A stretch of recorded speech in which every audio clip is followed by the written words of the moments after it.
Hello and welcome to another episode of Hit the Books Podcast. I'm one of your hosts, Chris Holcomb. I'm Emery Saunders. And I'm Nick Marlatt. And we are here to bring you all the saucy details in nerddom today. Ooh, tomorrow, changed it up a little forever. Yeah, I was just trying something new. How'd it feel? I got to work on the flow. All right. Mid. Not quite mid, but there's a lot of mid in the news today because there's a lot of fucking announcements today. So we got to get into it. Yeah, it's a veritable fire hose of news. Yeah. Of course, you can always find us on Twitter at HTBVids, on Facebook at /HitTheBooks. You can go to our website, htbvids.com, where you can find links to all of this stuff and see our previous covers of the week. Of course, there is the Tuesday Dungeons & Dragons stream, Those Natural Ones, on twitch.tv /Those Natural Ones. You can always watch it at Eastern Standard Time, 8:30 p.m. Indeed. Every time. Every time. How'd On the water time. plane go? Emery, as somebody who was playing and not the person running it, for me it seemed to go pretty well. But for me, I nearly watched one of my teammates drown. he can breathe for 4 minutes. He was fine. I mean, that's assuming a lot. It's true. But yeah, we made it through, and we got to progress through the next leg of our journey, which was finally finding the ship that we were looking for this whole time. Indeed. And discovering basically the next hook of the story. What do we do with this map, and what is that ship that we just ran into? What do you do with that map? We're going to find that out. And of course, if you want to support them on their Twitch channel, be sure to use your Amazon Prime benefit if you have Amazon Prime to support them. It's a great way to show support and help them out and continue the show, grow the show. Of course, you just link your Amazon Prime account to your Twitch account and your twitch.tv account, and you check a little box when you go to subscribe, and it will get rid of the paid option and allow you the option to use your Amazon Prime Twitch membership to subscribe and help the show out. Sir Pat Stew, recent subscriber. Top tier. I think he's one of the founders, right? You got the little founder logo? Absolutely. Yeah. So definitely go there and support them if you have the time and ability to do so. Shout out to Sir Pat Stew for supporting the stream. Absolutely. We're close friends. We're tight like that. Oh, yeah. Of course. Every time. So, other than the D&D stream, what have you guys been up to this week? Let's see, what have I been up to? So I went through the just released season 5 of Cobra Kai, and just when you thought things couldn't get any more ridiculous and also like exciting by 80s standards. Is that a low bar? That's a very low bar. You said Thank that you very so much. condescendingly. Now, 80s standards. Now, 80s standards. Now, it was exciting. Mind you, I say that because most of the cast that this season spends time with is at least 40 years old. But at least 60% of the cast are people at least pretending to be teenagers. Fantastic.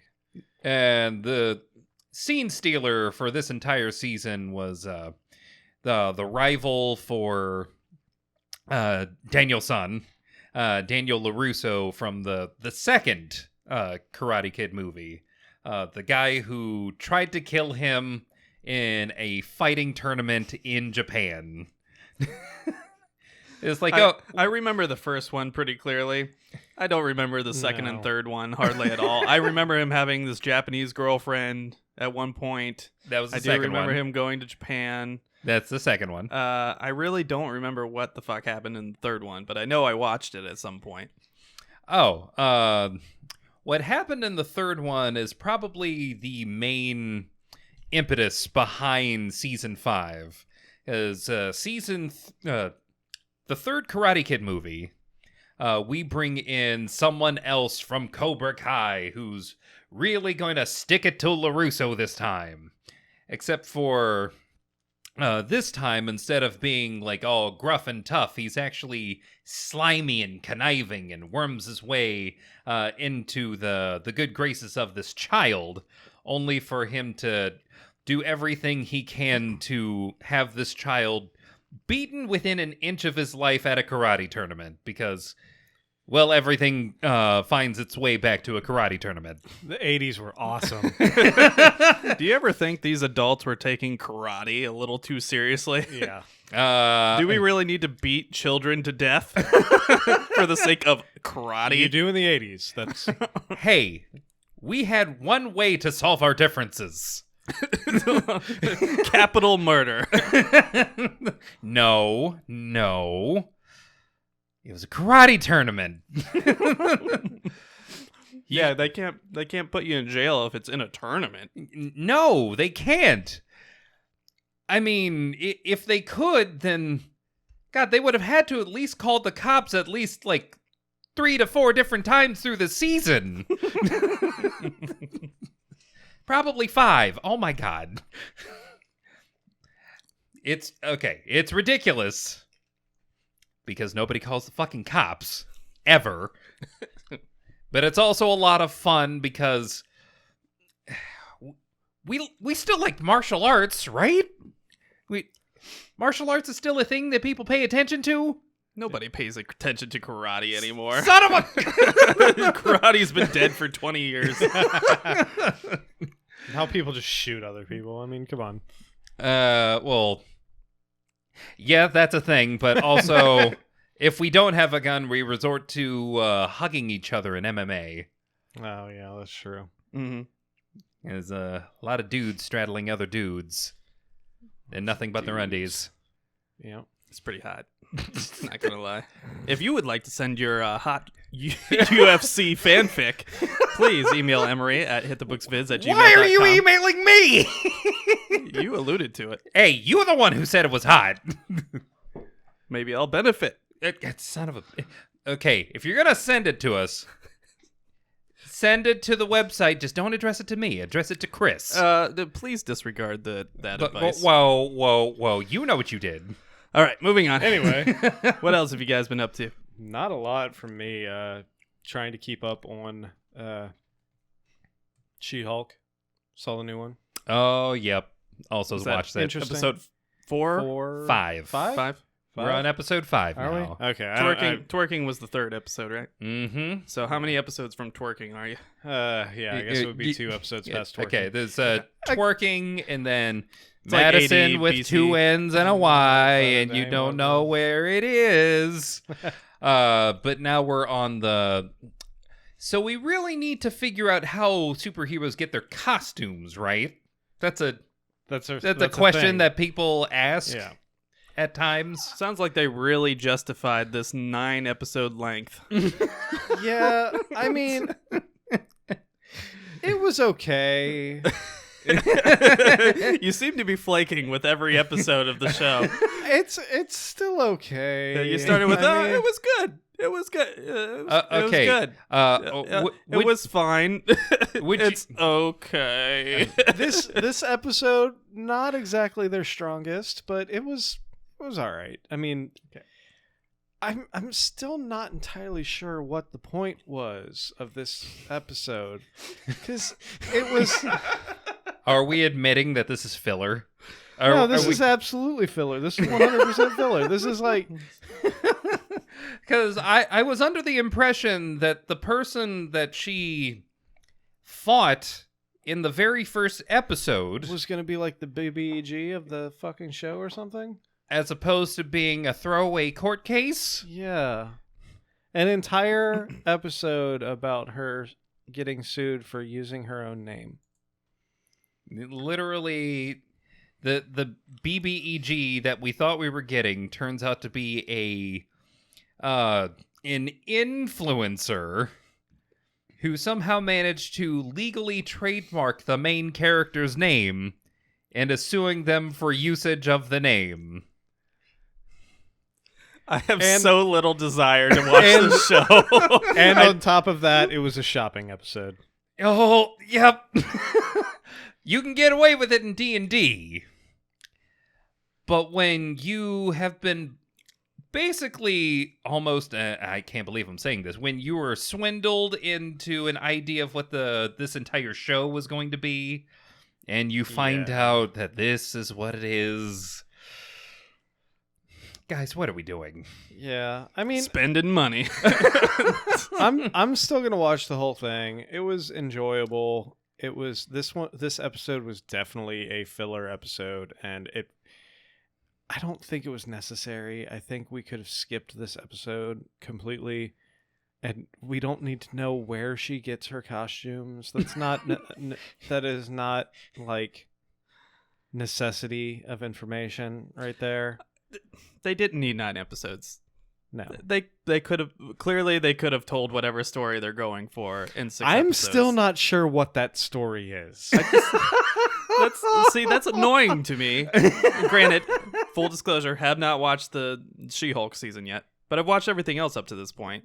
There are so many other series that could have used 9 episodes to flesh things out. The Miss Marvel series in particular seemed really rushed, especially the second half of the season. Agreed. Could have used 9 episodes easily. Captain Instead, Marvel, we're doing this with She-Hulk. Yeah, She-Hulk could have been 6 episodes. I don't know. I feel like resources are not being managed properly. Yes. They're not being managed properly, and it sounds like they're... And I can't believe I'm going to say this. They're taking a concept from anime that only works in anime. Slice of life. Does it work in anime, though? I mean, are either of you fans of Seinfeld? Well, yeah. because that's kind of what they're trying to do with this. But not Seinfeld. It's a superhero about nothing. Seinfeld was good. You mean Seinfeld was funny? Yeah. Yeah. Yeah. I mean, again, I'm not trying to bash on She-Hulk too much because I am enjoying the show. You're trying so hard. I'm trying I love really you for hard it. to not bash on She-Hulk because I am enjoying the show. I just really don't think it needed to be as long as it is because it is 50% filler. It's 50% filler, and now we have Wongers. I love Wongers. Personally. He's brought it up 2 episodes in a row now. It's the new Meow Meow. It's the new Meow Meow, and this... I don't want to have to say this, but I gotta say it. This is slowly becoming the Wine Ants introduction to the MCU. Yeah. Almost entirely, especially now with the shopping episode, because this is like if Sex in the City had superheroes. Yeah, the villains. Why do we care about villains? How important is a villain to a hero? And here's the thing, as opposed to their clothing. Here's the thing that I don't get. Like, this was touted to be like the plot line that brought back, or the show that brought back characters from the Incredible Hulk movie, like Abomination. Mm-hmm. And the whole plot and the whole like thought process was they were bringing back Abomination because Abomination was going to be in the Thunderbolts. Well, guess what? There's no Abomination in the fucking Thunderbolts. So why bring him back? Why was this a thing? We decided to resolve a character completely in an episode because people were questioning what happened to him, even though we just saw him in Shang-Chi for some reason. You're telling me a plot point in Shang-Chi was just to allude to a She-Hulk episode so that we can... Exactly. Speaking of which, you also get a Wong cameo, I hear. Mm-hmm. Multiple Wong. So this is just the Wong you see spin-off. A big old bag of Wongs. Yeah. No. Wong's all over your face No! every week. If you want to send us your Wong lewd fan art, No! please email hitthebooksvids@gmail.com. I My beg- voice cracked on that. I'm so excited for my Wong fan art. I'm begging you. No! There is one other thing that I attempted to do this week. So I started watching Love and Thunder. I'm so sorry. We warned you. I started. I am so sorry. I made it about 30 minutes, I think. And I was like, How much of Taika Waititi could you get through? I made it until the battle where you first see Thor. It's not that's the little She-Thor, villa- it's the village. Mighty Thor. The Mighty Thor. Yeah. In Like the village. the village, yeah. The shadow against the shadows. Yeah. Mm-hmm. That's as far as I made it. That's as far as you need to go. Yeah. I Once you've almost seen like the Christian Bale introduction, Okay. you're good. You can skip all the way to the end if you The- want. Honestly, you can skip to the very end and just watch the very end, and you'll be good. almost turned it off at the fucking split kick.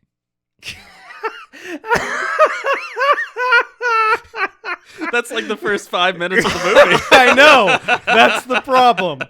Yeah, that's even before we get into the Van Damme spread kick. Yeah. the ongoing joke, because that's what they're trying to call it. The ongoing joke that is those goddamn goats. Yeah. Well, they did confirm that Taika Waititi will not be directing the next Thor movie because of the bad reviews. That's Good. probably a good That's thing. probably but yeah, like He's This is I- what happens I when no was- one tells him no. I was looking forward to this movie, and then you guys told me how bad it was, and Sorry. then I started watching it, And then you found out it was worse. and then I found out it was worse than you guys even had alluded to, and oh my god, like I said, I made it about 30 minutes into that movie, and I could not handle it anymore. yeah. Oh god, It's you just- didn't even see There's just the so much humor that doesn't land. you If didn't it see landed, the you would be love fine. triangle of Thor and his first hammer and his second hammer. And that whole, it's like, oh yeah, I just want my old hammer back. Oh, hey Stormbreaker. No, I did didn't see see that. there. I did see that. Oh, you I did did see make that? it to that when they're standing in like the council hall or whatever, Oh, and yes, they and don't- she's just standing there flipping the hammer, and he's like trying to call it, and then Stormbreaker shows up. They, Yeah, they don't let that joke go. That joke goes literally until the end of the movie. it's terrible. It hurts. There's a part where they're on the It's little so stupid. the boat vessel thing in space, and the axe starts floating up next to him out of jealousy because he's looking at the hammer. It should have been a one and done. I'm Yeah. almost certain It's so that cringe. the axe was so mad it crashed the ship into a moon.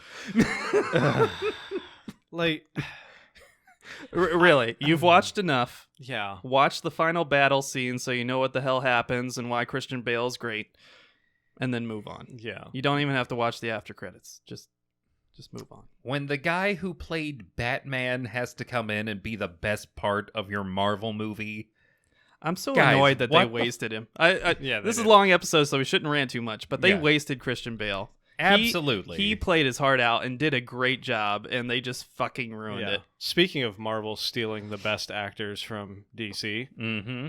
Henry Cavill now Ooh. officially signed to Marvel. But we don't know what he is yet. No, we don't know what he is yet. Supposedly, he's going to be the rumors again. Rumors. Rumors. Imagine the rainbow. Yeah. The rumors are he's going to be the kind of evil Superman Right. allegory. From, Hyperion. Okay, Yeah. he's got to be either Hyperion or Sentry. Yeah, Hyperion is the I've one heard that everybody's both. saying. I've heard but Hyperion and I've heard Sentry. Also, so. holy I wouldn't be surprised either way. fuck knuckles, there are two different evil Supermen in Marvel already. He's gonna be Mr. Fantastic. I've- that's my like surprise. I Spoiler. fucking dare them. I'm not mad at it. I should be. but I'm not. I think he could totally nail the Yeah. role. But I mean, I think Henry Cavill could nail just about any role he wanted to if he was given good writing. he's a handsome, gifted individual. He is. yes, He can. I mean, he can nail a role simply by standing there and going, "Fuck." The Witcher. Fuck. Yeah. That's the entirety of his acting at that Even point. with his weird contact lenses that protrude like 3 inches from his eyeball. And his wig that is either like way too thick or way too thin, depending on the moment. All right. Anything else? No. Well, that's good to hear. I'm glad you didn't suffer any more than you had to with Thor: Love and Thunder. But Maybe someday I'll watch the rest of it in small doses. yeah, I Every mean, there's 15 minutes at a there's time. parts of it that are worth it. Towards the end, the very end. It'll take 15 minutes at a time because it's too much. Yeah. It's entirely too much. It's a lot to handle. I've been playing the Tony Hawk Pro Skater 1 and 2 remake that you guys also played around with. It was free on PlayStation Plus, I want to say last month or the month before. Mhm. And I finally got a chance to sit down and play it. Holy crap, I the love it. graphics. Oh my god. It's so good. It's- It is so good. wonderful. I was up there playing while you were writing this shit down, and holy crap. Yeah. Like, seeing all of those original maps that I remember playing on, like, PlayStation 2 or whatever the fuck Yeah. it was, you know, in high definition, like, modern graphics. Oh my god, it was Yeah. so much fun. And then they got a great soundtrack, of course, you know. yeah. And then Oh, yeah. like The soundtrack was Power always Man 3000 came on. I was 5,000. like, Power Man 3000? I 5,000. forgot about Power Man 3000. 5,000. 5,000. Is it 5,000? Yeah, it's 5,000. Okay. My bad. They lost 2,000 along the way. Apologies to the brother of Rob Zombie. Yeah. But yeah, I forgot that song even existed for a while. I was like, oh shit, yeah, this song's great. Yeah, I think it was playing some fucking saliva while I was Yeah, up there. it's great, man. Like it's so much Papa fun. Roach on there. Yeah, those games were great for a reason. And Oh, yeah. I'm glad they took the effort to do it right. Yeah. And bring them back. And they've added a bunch of new stuff too, which is cool. The other thing it's been kind of occupying my time is I really went down a deep rabbit hole with these Netflix Untold documentaries. I don't know if you guys have watched these. They're basically like ridiculous like sports stories from you know corrupt referees like betting on games. Oh and my god. I don't know if you guys are familiar with the Manti Te'o whole thing where he had a imaginary girlfriend and it became a meme and basically ruined this guy's life. And it turned out he was being catfished by this man. Oh This no. Polynesian man. And it's insane. Like they talk about the Trashers, which was a minor league hockey team that was founded by basically a mob boss and given to his 17-year-old son to run. Oh my And they God, just were giving people, hundreds of thousands of dollars under the table to come, and they actually pulled a guy from the NHL because the NHL was having a player strike to play for their team, and they almost won a championship, and they were like notorious for beating people half to death. And they had this famous section, 102, that would like hound everybody and just beat people. Oh my god. it's an insane Sounds like story. that sounds like the script for a bad Sopranos episode. Honestly, they need to make it into a movie. It's so, these stories are so insane. They talk about, Tim Donaghy, who was a referee in the NBA, who basically took the fall for all of this gambling behind the scenes and fixing NBA games, especially during like the Jordan era, late Jordan era and stuff like that. And they expose everything on that documentary, and it's very clear that it was not only him, Right. and that he was basically the fall guy, The fall guy for an entire ring of like what do they call that? Racketeering? Yeah. Yep. And then there's another one where a guy was running a race team and he was smuggling in millions and millions of dollars worth of coke with a big vessel he was using the bottom of it, and it blew up in the base and just killed a bunch of sailors, and just insane stories. So Oh my god. even if you're not into sports whatsoever, highly recommend you go watch those. I would start with the Manti Te'o one because it's so ridiculous and so crazy. But yeah, definitely go check out that series, Interesting. Untold. on Netflix. They're all separate, so you can't just like click on the one and see all of them. They're all separate individual documentaries, but excellent, very well done, great production. Incredibly insane stories, right? So definitely check that out. There were no corrections from last week, but there were a lot of things said wrong that I just edited out for our convenience. Oh, good. You're welcome. All right, let's get into the news. There was a bunch of video game news and a bunch of Disney related news because they all had directs and promotions, and currently Tokyo Game Show is going on. D23 for Disney obviously released a ton of information. Nintendo had a surprise direct. Sony had a surprise state of play. Talked a lot about VR2 out of nowhere. Just like big news that probably would have been at like E3 should E3 still exist in its normal state. Right. And then there's some other Ubisoft had a direct with a bunch of big news and a few other smaller bits from other companies. But it's a loaded news week. So forgive us if we rush through some of this stuff. Normally we would flesh it out a lot more, but that time's just not going to allow it. And we're already starting a bit late. And full context, full disclosure, my wife is less than a week out from the expected due date of the baby, so there's a chance things could go wrong at any moment, and we got to rush to the hospital. So if you don't see a new episode next week, that's probably why. We're dealing with the birth of our first child, but we will return as soon as we can, obviously, and we'll keep you posted on social media. Of course. Indeed. All right. So first up, we're going over D23. I'm going to just run through a bunch of news topics, and then we can kind of talk about the ones that really interest us. Muppets Mayhem coming to Disney Plus in 2023. Percy Jackson and the Olympian series coming to Disney Plus very soon. Proud Family, Louder and Prouder coming 2023. New series Santa Clauses, plural. Will star Tim Allen and is coming November 16th with its first 2 episodes. Fucking nailed it, man. That was perfect. I might make that a soundbite. Please, I dare you. National Treasure, Edge of History series will be officially coming December 14th. Marvel's Moon Girl and Devil Dinosaur animated series will be coming to Disney Plus February 10th, 2023.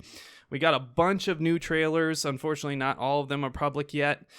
We do have a friend of mine from the Army. He's going to do a little interview for us as soon as possible. We were trying to do it yesterday, but he just didn't have time. But my buddy Jonathan Morena, he's a huge Disney / superhero Marvel WB fan, and he actually went to D23 this year for I think the first day. So he's kind of run us through like the stuff he saw, his experience. So definitely look forward to that in the future. We might make it a short, or we might just put it in a podcast and clip it out as a short as well, so you can watch that. But shout out to Jonathan Morena, and definitely look forward to that. Old buddy from 431 Infantry. He also went to, I think, D23 in 2019, and he went to like every day in 2019. So he's got a lot of good context and insight. And I kind of wonder what it was like, post-COVID and pre-COVID. All right, these trailers, we got another Black Panther Wakanda Forever trailer. We got a new Ant-Man and the Wasp Quantum Mania trailer, which has not been publicly released yet. We got the first look at The Little Mermaid. We got Andor. The Marvels got a trailer. We got the Secret Invasion trailer for the 6-episode show. We got the first look at Echo. We got the Mandalorian Season 3 trailer, Tales of the Jedi, which is another 6-episode series about, I guess each episode is basically an individual story. Yeah, they're more shorts than episodes. Yep, and we got our first trailer for Indiana Jones 5. A notable thing, they had Ke Huy Quan, the now 38-year-old actor who played the little kid that yelled, "Mr. Jones!" in Temple of Doom. Poor, sweet, innocent Short Round. There's a picture of them hugging, and it just filled my heart with joy. Right before they ripped it out. Oh, it hurts. They showed a trailer for the TV series coming to Disney Plus, Willow, which is based on the 1988 movie. There's a first look at Snow White. There was a trailer for Hocus Pocus 2 coming soon. They announced a trailer for Peter Pan and Wendy, which is going to be a series. It has Jude Law as Captain Hook, so interesting choice there. I like that idea. They have Disenchanted, the sequel to the movie Enchanted. Not to be confused with the Matt Groening animated series Disenchanted. Yep. A lot of confusing stuff here. We got a trailer for Werewolf by Night, which is an MCU-based Halloween series that will be coming late this October. We got a trailer for Loki Season 2, Bad Batch Season 2. Let's go. They got a look at Young Jedi Adventures, which is an animated Jedi series for kids. And then a trailer for Strange World, which is a new Pixar movie coming out. Real quick, Ki Ho Kwan is actually 51, not 38. Really? Yeah. The news article I read said 38, so yeah, no, that's amazing. He's even older than I thought. I was going to say, might be 38 at this point. Because Temple of Doom came out in 84, and there was no way he's 38, considering I was born in 84 and I'm 38 in like a few weeks. Yeah. That tracks. All right. Should have triple sourced. Damn it. The more you know. Don't worry. You can trust all of our reporting here on Hit the Books. Yeah, trust every bit of it. Mediocre. We'll never steer you wrong, right? All right. And then we got a bunch of new announcements, but not necessarily any trailers for them. They announced that Matt Shackman will be directing the Fantastic Four movie coming in 2024. Of course, he did WandaVision.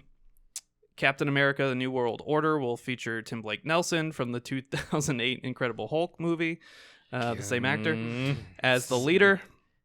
Okay, why? Again, why are we using a Hulk villain? We're bringing in... this goes back to the She-Hulk thing. We're bringing everything back to the Incredible Hulk movie for some reason. We wrote that movie off for a reason, correct? I thought so, but apparently not. Guess that. We're out of ideas. We got to start reusing shit that people forgot about. It always comes back.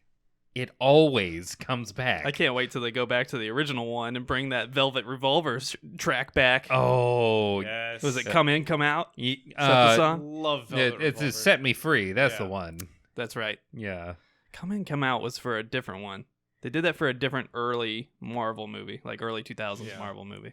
Might have been Punisher. It might have been. Might have been Punisher. Thunderbolts. Thunderbolts. We got this movie coming. Oh, is it a movie? Yeah, it's a movie. Okay, confirmed.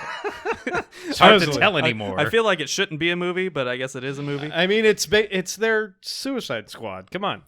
All right.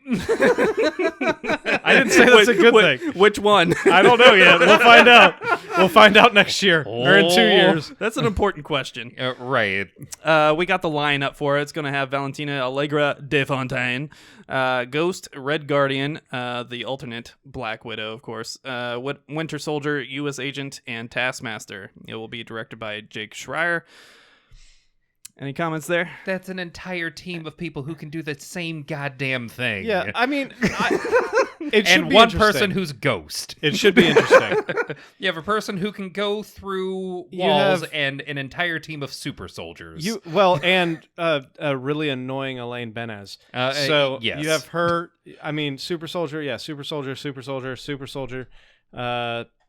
Elaine? Elaine. How many Seinfeld references can we get into one episode here? Oh, let's see.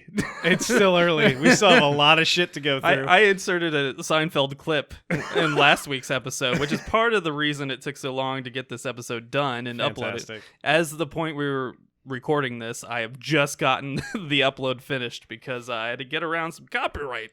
Yeah, as you do. For the very short clip of Kramer reacting to Calvin Klein stealing his idea. Yeah. Because AEW stole my t-shirt idea. I just want that movie to start with no, the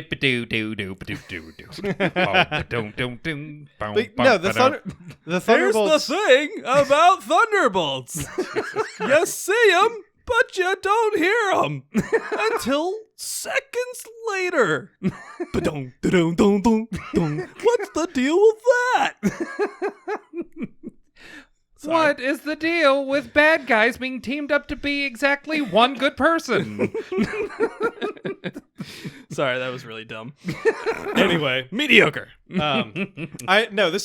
movie actually, I gotta say, I'm actually interested in this movie to see, because it could either be really decent or absolutely god awful. Yeah, Kind of like Suicide Squad.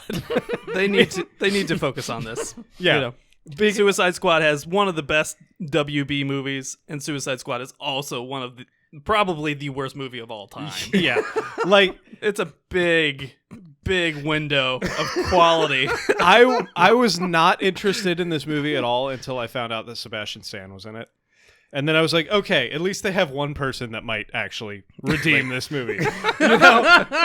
'Cause We'll see. I mean, it's basically all the throwaway characters that nobody cares about, and then Sebastian Stan. And I feel like that's exactly what they did. They're like, we need somebody. I feel like Sebastian Stan was like, they were already halfway done with the movie, and they're like, we're either gonna have to scrap this or we're gonna have to bring something in. Hey, what's Sebastian doing? Is he done being Tommy Lee? Oh, okay. Steer the boat, baby. Steer the boat. Oh, Jesus Christ. Oh, shit. If you'd like to send your lewd Tommy Lee Sebastian No! Stan fan art, No! HitTheBooksVids@gmail.com. Love you. I literally can't take you anywhere. But yeah, Red Guardian, first off, what's his face? Fucking... I can't Stranger Things guy. Yeah, Stranger Things guy. I can't think of his name right off the top of my head. Last name starts with an H. Anyway, yeah. I think he's fantastic. The actor is hilarious, and the Red Guardian character... David Harbour. David Harbour, thank you. Yep. That's right. The Red Guardian character, while it was a comedy, comic relief character in Black Widow, has potential. I'd agree. Yeah. I mean, there's potential for this whole project. I just don't know if it's necessary. We'll find out. Right. I mean, we got an Ant-Man cast off, Black Widow cast off. Two Black Widow cast offs. Two Black Widow cast offs. Three. Taskmaster. Three Black Widow cast offs. This is really just Black Widow 2. And then we also have two Captain America cast offs. Down. What is the deal with throwaway characters? Disney's never going to sponsor us. Fucking maybe. We'll see. Next up, we got some info about the Armor Wars. Basically, it will follow up right after Secret Invasion, and will feature several suits of armor from War Machine. Who would have Really? Guessed? There's going to be suits of armor in Armor Wars. It's Iron Man 3. Yeah. Are you that's sure it's exactly not what it is. Iron Man 2? Also Iron Man 2. Both Wait, had or multiple Iron Man suits 1. of armor. I mean, Or is this that had Ironheart? 3 suits of armor, oh sir. God, Ironheart is also a thing that's happening. Yes. There is and I've heard rumors of Iron Lad as well at some point. I mean, they Being hinted it worked on. real hard in Iron Man 3. Yeah. Like you found the kid. Just give the kid this CGI suit of armor that we're giving to everyone at this point. That kid's got to be an adult by now. He is. Oh, he's Yeah. a grown-ass man. so what's the point? Iron Not So Lad. Does he it's look- his son. Does he look young enough? Going And the then, Cobra Kai we approach. have we also had Iron Spider. And, We totally did have Iron Man Jr. Are you sure we didn't already do Iron Lad? Because I'm pretty no, sure... that was Iron Spider. Son of a bitch. Get your irons correct. Robert won't come back. This is all we can give you. This is all we can give you because we can't afford him anymore. We're trying. We also got confirmation that the Daredevil Born Again will be specifically a reboot using the same cast. So I'm that's okay with interesting. I'm okay with that. I mean, Yeah. it frees them up to do a lot. I do kind of hope that they bring back the same actor to play Foggy, because I liked him a lot. I think he played that character very well. I can't think of that guy's name. They've brought back a lot of cast members at this point, Yeah. so I imagine. I could give or take Paige. Paige can...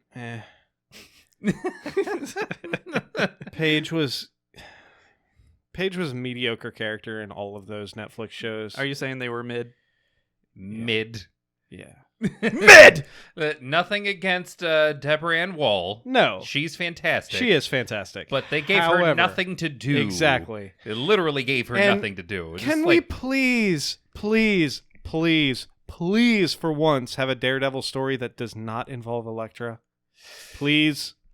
Can we have a Daredevil story that actually gets Bullseye right? How do you get Bullseye right? I don't know about that one. Good luck. I mean, it's pretty easy. You take a psycho, make them really into, being basically a trick shot master. Cast Colin I Farrell. feel like no. I love Colin Farrell, but no. I feel like Bullseye in the TV show was not bad. It wasn't bad, but it was teetering on the point of, like, is he Bullseye? Are we ever going to call him Bullseye? Like, we gave him the Daredevil suit because we don't know how to justify someone putting an actual bullseye on their fucking forehead. And I'm okay with that. Like, I'm okay with making, like, we've talked about this before. I'm okay with these movies making slight changes aesthetically to make it look less ridiculous. And that's one of my biggest qualms with all the DC movies, is that they aren't willing to make those changes, so things just always look ridiculous. Okay, but I'm also say that, glad that we're past the everybody just wears black leather all the time. Yeah, like, we say that, and yet She-Hulk episode 5... Mm-hmm. Here we go. We also got some news about Star Wars Skeleton Crew, which will also star Jude Law. Why does it sound like a Pirates of the Caribbean in space? It's Lost in Space Star Wars edition. Oh. That's what it looks like. I didn't see that. Yep. I must have missed that one. Yep, they leaked a little footage. They didn't, leaked. Yeah, they can't leak. It's not really a leak at their own fucking thing. Oh, yeah. So this is basically just a teaser where Jude Law has a bunch of kids and is in a ship in space. That's it. That's it. So is it live action? Yes. Is it a show or a movie? Show. Why? Let's maybe, I don't know, see if Andor is any good first? And then we got some announcements about Awaju, which is another Pixar project in the pipe. I would describe it, but I can't. If you want to go look at that footage, trailer, teaser, whatever you want to call it, go ahead and do that. But I can't. It's blobs, Awaju. people moving. Yeah, it literally defies description. So we'll see. Maybe they'll flesh that idea out a little bit more in the future. On the video game front, they announced that there will be a Captain America Black Panther World War II game, and will feature 4 main characters, including the grandfather of T'Challa, obviously Steve Rogers, and then one of his cohorts, I forget the team, it's late. The Howling Commandos. Thank you. Yeah. One of the Howling Commandos, and then a basically undercover agent from Wakanda. Oh shit! Is it? It looks like one of the Dora Milaje. Fuck. I always want to call him Bam Bam Bigelow, but that's the wrong guy. Oh, you mean Dum Dum Dum Dugan? Dum Dugan? Yeah. I always want to call him Bam Bam Bigelow. It's one of those fucking names. I would really like them to just be like, psych, we're actually doing Wolverine. The Wolverine World War II, Wolverine Captain America World War II. Yeah. I would be excited for that if they didn't already announce a Wolverine game, which we still haven't seen anything for except for an image of him popping his claws and teaser in a bar. trailer. Yeah. It's I think it's Sony exclusive. We got a release window for Midnight Suns, which is a new Marvel game. It's basically like an XCOM style strategy game using a bunch of Marvel characters. It will have a animated prequel coming at the end of October that you can watch to get ready for the story. What does this remind you of, Emery? Look, you Final Fantasy 15, you fool me once. With all of this ancillary homework you want me to do to get invested into this game that doesn't have a story in it. Fool me once. No. Get fooled once, can't get fooled again. Thanks, W. Strategery. Perfect for this game. Yeah, and it's a card game. What the fuck? Well, the Midnight Suns isn't a card game. I've seen cards in that game. I'm pretty There sure is a card game, but it's not this one. Are you sure? I'm because certain. I'm pretty sure Midnight Suns was about deck building. We'll find out. I guess we're gonna find out. In Yeah. December or maybe in October when they play, Whichever. Yu-Gi-Oh. We got a teaser trailer for a game called Tron Identity. It's basically a story sim about a crime that happened in this not too distant future. In the not too distant future. Thank you. This is coming from Bethel Studios, so kind of a nice startup from a very established game creator. Marvel World of Heroes will be a Marvel AR game for your phone, kind of like Pokemon Go. So you can look forward to that if you wish. Their Marvel Snap will be the new Marvel card game, which I think may be what you're thinking of. I'm almost certain that it's not. But that's a deck building battle game that will be coming to most devices, including primarily mobile. You did not just fucking hit me with that bullshit. It's called Marvel Snap. Motherfucker. You think your deck good enough? I will flip this goddamn table. We did get some first looks at Aliens Dark Descent, upcoming video game. We got an announcement of Gargoyles, the remaster, which is based on the 90s platform game. Oh, that's something I want to come back. They're doing everything with Gargoyles except making a new show. Yeah. They're making a comic book. They're making like an audio book. They're making this game, this remaster of an old 90s game. I'm pretty sure the show is coming onto Disney Plus too. If it's not already there, it's supposed to be coming soon. They're not making a new show because 90% of that show was the voice of Keith David. and we can't afford him again. That's fair, dog. That's fair. We got some first looks at Avatar: Frontiers of Pandora. It's going to be a first-person action-adventure game for next-gen consoles and PC. We did get some behind-the-scenes development stuff. It's going to be using the Snowdrop engine. Getting a little bit of confirmation. Yeah, there is deck building in. Is there? Yeah. Okay. At the start of the mission, your players are allowed to choose from 3 heroes taken to battle. They are dealt a deck of random ability cards that they are restricted to during the mission. What was that animal game that does that? That they announced at Gamescom that we're making fun of all the whole episode. I don't remember. Yeah, it was like pastel Easter colored furries. Yeah. But they use battle cards. They get 3 battle cards to shoot each other. Okay, take my feelings for that game and transplant it all the way onto Midnight Suns right now. But it's got Wolverine. Okay. Captain America. Yeah, playing fucking Yu-Gi-Oh, goddammit. And then the last bit of video game news from D23, Mickey Mouse and Friends is going to be a co-op game coming to the Switch in the very near future for the kiddos. So, out of all that news, what do you want to talk about? Santa Clauses. Seriously? There have been like 6 Santa Claus sequels at this point. So what do we need to do? And Make now- a fucking TV show. Now we have a TV We show. are officially out of new material. Everybody is done. There is no more new ideas. I'm just amazed that Disney is still so cool with Tim Allen.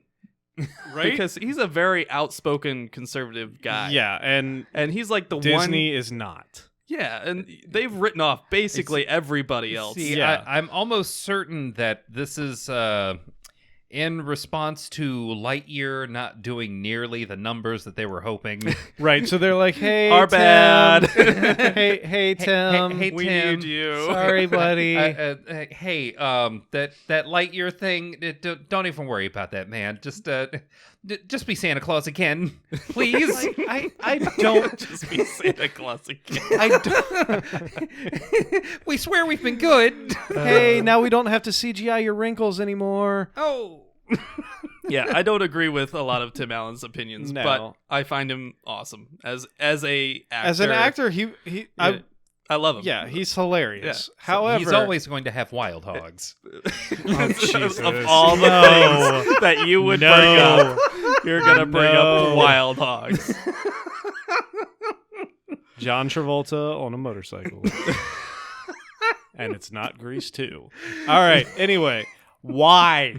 Why do we need a new Santa Claus show? We really We don't. This is literally, we talked about bottom of the barrel earlier.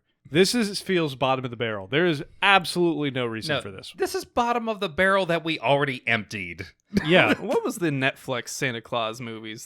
They had 2 of them. They were pretty good. I'm trying to remember what they're called.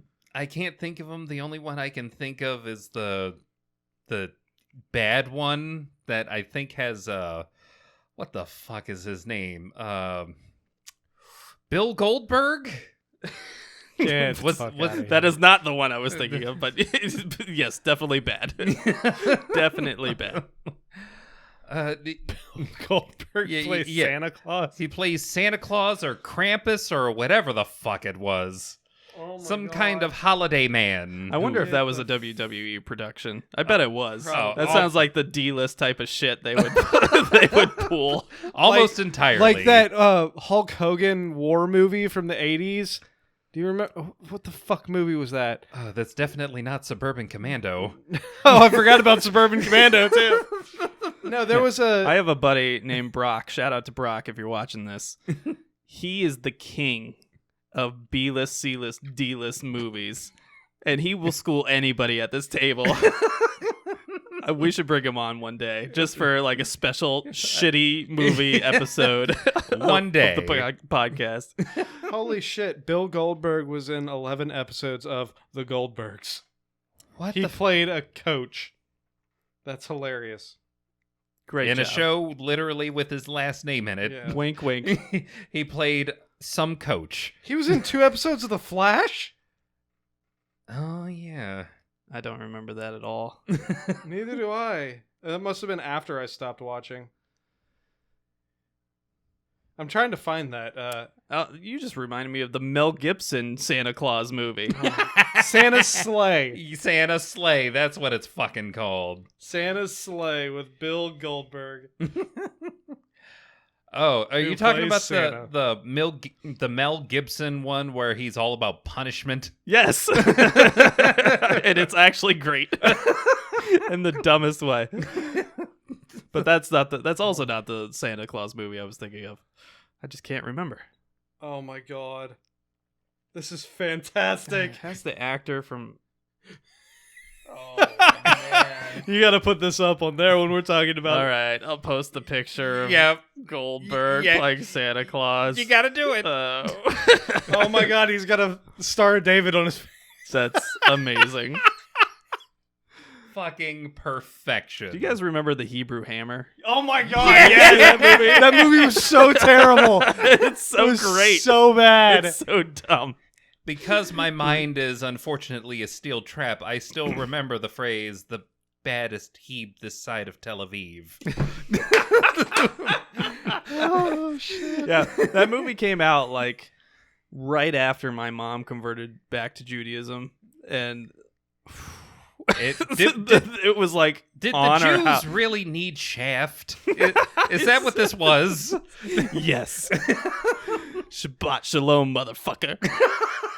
Oh my god. I remember that used to get played on Comedy Central. It was Yeah. one of Comedy Central's we're gonna play the same movie for 6 months. Because we don't have shit else. That was a rant we definitely didn't need to go on, but you're welcome. You're welcome. Mediocre. All right. I really feel like Secret Invasion could have a lot of impact. It's Yes. probably the one project that has the most impact to me. And I feel like it's the most important right now since that's kind of their big thing right now is the whole Skrulls and Kang and all they that need some shit. star power back. Yeah, Let's be honest. yeah. They need. I think They it's need gonna Jackson be back. It's gonna be that. It's gonna be Wakanda forever because there's gonna be Namor and possibly Doctor Doom's first appearance. Mhm. and Quantumania, which is supposed to have MODOK and Kang. Right. Well, The fact MODOK. About that though. No, fucking, we'll see. Hopefully, it's not that fucking robot face that they were trying to go with. Yeah, it didn't encourage a lot of A lot of faith. A lot of faith. Yeah. I mean, they're clearly. I feel like we've been in this slump since,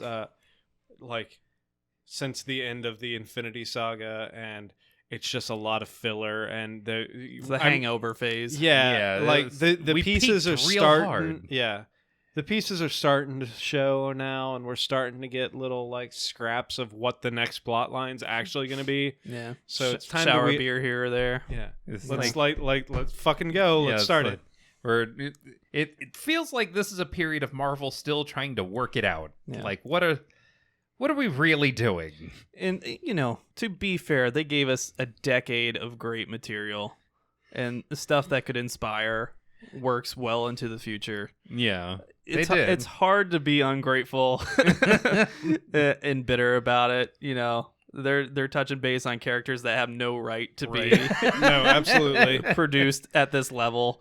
So shout out to them for putting the effort in. They're doing a lot of fan service and a lot of things that nobody in their right mind would make the effort to do. Who would have ever thought that one of their main characters would be Yelena Belova? Yeah. Who would have thought one of their main characters would be just Owen Wilson in a mustache? Wow. Both of you. Glitch in the Matrix. Oh, wow. I didn't know you guys could actually hire me for this. But yeah, I think Secret Invasion is going to make or break this final phase until Fantastic Four comes. Yeah, I agree. I mean, Yep. Assuming that they get that right. I think Wakanda Forever looks powerful. It's going to be difficult to do, unfortunately, without Chadwick. However, from the little, and I know they're just teasers and trailers and shit like that, but from what I've seen so far, my hopes are probably a little too high for that one. I'm so afraid that mine are too high as well. Did you see the controversy where The Rock was saying that the guy playing Namor is too fat? He's not buff enough for the role. Dwayne. I like how you're addressing him like you're his dad. Yeah, I saw this. It might be just a Yeah. playful thing, but it was all over the internet yesterday. Dwayne. Stop it. Watch Black Adam. Yeah, until you're in a No not thanks. DC movie, I don't want to hear anything coming from you, Dwayne. I'm sorry, the Fast and the Furious movies don't count either. I just want to know when we're going to get the Sylvester Stallone Guardians of the Galaxy.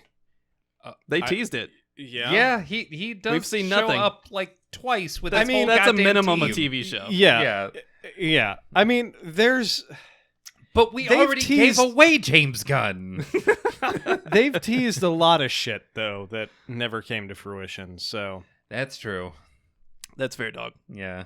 Any other big things you want to I'm talk s- about before we move on? I'm still waiting for the shit, not Morbius. God damn it. It's Morbid time No. on Netflix right now.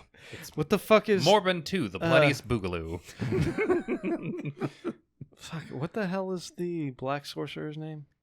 Mordo? Mordo. Waiting for them to do absolutely I'm anything still with waiting him. for the Mordo thing from the end of the first fucking Doctor Strange movie. Speaking of teasers that they've never done anything with since. When they finally get around to doing Doctor Strange 3 in like 4 more years. Yeah. I do wonder if there's like somebody on the internet just compiling a list of cameos and scenes that just never got explained or fleshed out. Right. It's like it never comes back. Nah. Here's a thing we might do. Nah. One day. Here's She-Hulk. Like, like we've got plans for Mordo from an alternate universe. There's there is one thing from all of that I am kind of excited for. It is actually the Captain America plus Black Panther video game because it's being like the story is being written by the same woman who did, I think it was the first 3 Uncharted games, as well as like she has this entire series called The Legacy of Kain that I am. Oh my god, I fucking love The Legacy of Kain. Yes, Soul me too. Reaver Yep. was fantastic. And a canceled Star Wars game. And a canceled Star Wars game. I don't know what the fuck she's been doing all these years too. It's good that Amy Hennig's coming back. Yeah. But she's biding her time and waiting for the right project, and it sounds like this is it. I want Let's hope. more Legacy of Kain games. Fucking Soul Reaver was fantastic. Soul Reaver 2 let me down a lot, but that studio was recently bought by, what was it, Embracer Group? probably Embracer Group is buying up everything that Microsoft or Sony isn't. Right. They bought several branches of Squaresoft or Square Enix. Excuse me. Old school. Old school. Yeah. Went back to the 90s on that one. But yeah, I also have hope. Yeah. I hope if they ever do another Legacy of Kain series that they pay every dollar that Amy Hennig is asking for. Yes, I agree. 100%. Would you rather have a sequel or a reboot? I feel like the art style doesn't work for modern day, so I feel like it would have to be a reboot. Yeah, probably. You'd have to. But there's so many different plot lines in there. Like, do you go the Kain route or do you go the... what the fuck was his name? Raziel. Raziel. Yeah. I'm like, Azrael. No, that's not right. Raziel. Yeah. There's an R, but not where you think it is. God. How dare you tell the perfect joke? You son of a bitch. Love you. They could go either way. But I think if you're going to go anyway with this, you gotta start with Kain. Yeah, probably. It's it's literally in the title. Yeah. I mean, yes. Soul Reaver was so much better. It was. And the first one was a damn near blatant Diablo ripoff. That being said... the first Legacy... the first Blood Omen was... Blood Omen was absolutely a Diablo ripoff. You're 100% right. That being said, as long as Amy Hennig is at the helm with the story... Honestly, the story carried most of that gameplay. Yeah. Like, if we're being perfectly honest. And it is because of that I am willing to play a Captain America Black Panther game, even though the premise by itself, without her in it, doesn't really interest me that much. But with her at the helm, it's like, okay, she's got a story to tell, and I want to hear it. Yeah, it's a cool concept. It's not something you would immediately jump to if you were thinking of like, what do I want to see out of the Marvel Marvel universe? Amy Hennig telling a Dum Dum Dugan story. Why not? Anyone telling a Dum Dum Dugan story. And even the casting's weird. Like, you're gonna use World War II era Black Panther with Captain America? That's of all the people? Right. Okay, I guess so. Let's do it. She's got a World War II story to tell, and I'm almost certain it's going to involve the Red Skull. Because, how can you not? Yeah. I mean, let's be honest. Well, because Marvel only ever used him exactly twice. Right. And the second time is still baffling to me. How the hell do you wait that long just because Hugo Weaving will not say yes again? Just get someone else. That's all you gotta do. Yeah. But she wants to tell probably a Captain America and Black Panther against the Red Skull because Nazis are a really easy enemy to use. Well, yeah. Nobody's going to argue. Well, I'm sorry, that's wrong. People will nowadays argue about punching Nazis. I wish you didn't have to second guess that. I know. But the world we live in. Yeah. Anyway, I imagine... not to get political. However, everyone, it is your duty to punch a Nazi in the face. Anyway, Yeah, I'm not going to contest that. Speaking of punching Nazis in the face, Indiana Jones 5. What the? Do we Somebody have let to? him retire, please. He got injured, like seriously injured, like three Yeah, times during the filming Do of you this remember- film. He almost died making this movie. Do you remember the same fucking thing happened during Crystal Skull too? They had to Yeah. push back production of Crystal Skull for like 6 months because he broke his fucking ankle. Yeah, and this is in between him crashing planes and nearly Right. dying. When he was younger. Harrison, what are you doing? He's drunk. He's not paying attention. Did you guys watch the Have you- presentation for it? No, but have you ever seen an interview with Harrison Ford and where Oh, he is yeah. not completely plastered? This isn't that kind of movie. No. I don't really care. I just cashed a check, man. And then just you just whatever you want, you know. Yeah, with his one earring. He's got this tiny little stud earring, but the hole's like 3 times bigger than the earring. Like, do I tell him? Well, I will say that in the presentation he did for the movie, it was very like touching. Like it clearly means a lot to him, way more than Star Wars did. Well, yeah, absolutely. He fucking hates Star Wars. But clearly he put everything into this movie, and I am hoping beyond hope that it's at least okay. Yeah, he put That it's everything not Crystal Skull level bad. his blood and his bones that he keeps breaking. Because and it The seems dude's like 98 years old. He has no fucking calcium left in his bones. and this is supposedly going to be his last role. Period. This is his retirement role. So, I mean, he got choked up on stage, and like it really showed that hey, this means a lot to him. So, I'm hopeful that this will come out okay. Oh, And Same. sweet Not- summer child. Not be dirt. I'm hopeful too, but it's We know how the last one went. Aliens. We know how the last one went. Aliens. my real What question the fuck else is he gonna dig up this time? Aliens. my real question is, please tell me Shia LaBeouf is not back in this one again. That I have not seen him in anything related to this. He's so too busy being if crazy. If he so is, it'll be a surprise. that is a surprise that I would like to keep in the box. Thank you very much. Any last things you guys want to touch on? Regift. Go cry at your own movies again. All right. Moving on. We got a bunch of news out of a surprise Nintendo Direct, including, of course, the biggest news, Legend of Zelda Tears of the Kingdom, or maybe Tears of the Kingdom, based on the subject. It is a sequel to the Breath of the Wild, the big hit game that came out for the Nintendo Switch, of course. It will be coming specifically May 12th, 2023. I'm sure that exact date it will not get pushed back. You're going to notice a lot of exact dates from Nintendo at this Direct, which nobody else in their sane mind does. And they're like talking late 2023 dates. And I'm Yeah. like, how do you know? It will be done exactly on this date Yeah. because we are Japanese and we do everything precisely. Or they're fired. Please tell that to Sony. Like, Yeah, that's true. the Last Guardian took like 6 extra years to The Last to come Guardian, out. It got announced in 2007, I wanna at say. least, if not before. Ooh. Yeah, no, it was 2007 because it It got took so long. it got announced And it's not good. because I was still playing And Shadow of the Colossus. Shadow of the Colossus when they announced The Last Guardian. Yeah, and there was this like Dark Souls like medieval game that they announced too that never saw the light of And day never either. will. I'm almost certain that was a tech demo. Yeah. But they kept insisting It's it was like- coming. Project something. Yeah, it's been like And, 15 years.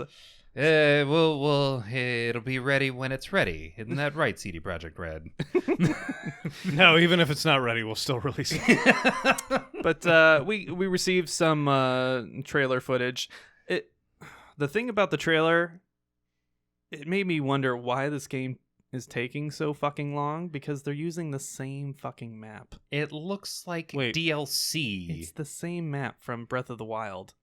It's All they add is but like a it's the second same layer. but character why? from Breath of the Wild, but It's like- just But stuff goes up why? in the air. We went vertical this But- time. but It's why? Skyward Sword on top of Breath of the Wild. No, anything but Skyward Sword. No.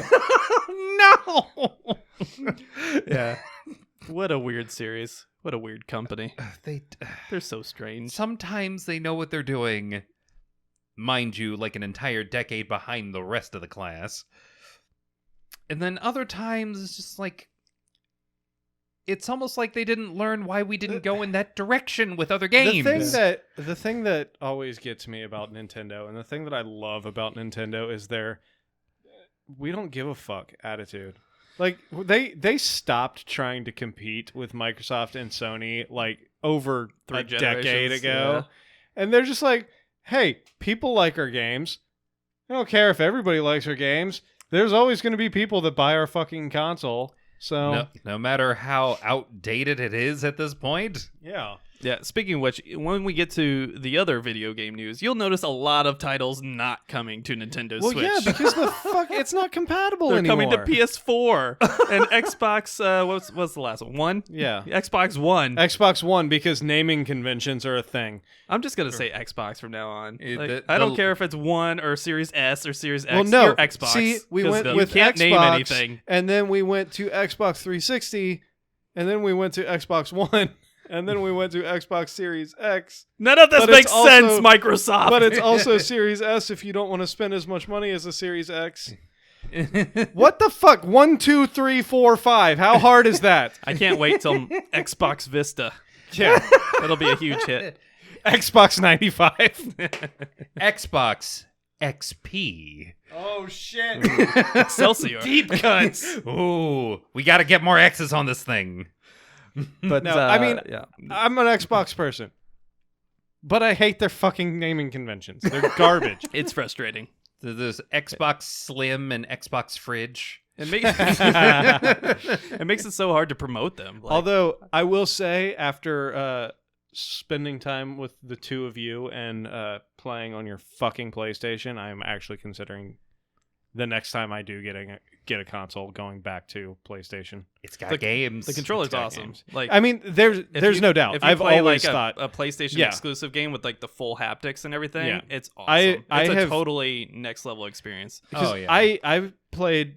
I had a PlayStation. I had a PlayStation 2. The only reason I switched to Xbox is because the PlayStation 3's price point was fucking twice as much as the Xbox 360. No. Yeah, So- that was a mistake that but- they learned very quickly. And then I just stuck with Xbox since then. However, Yeah.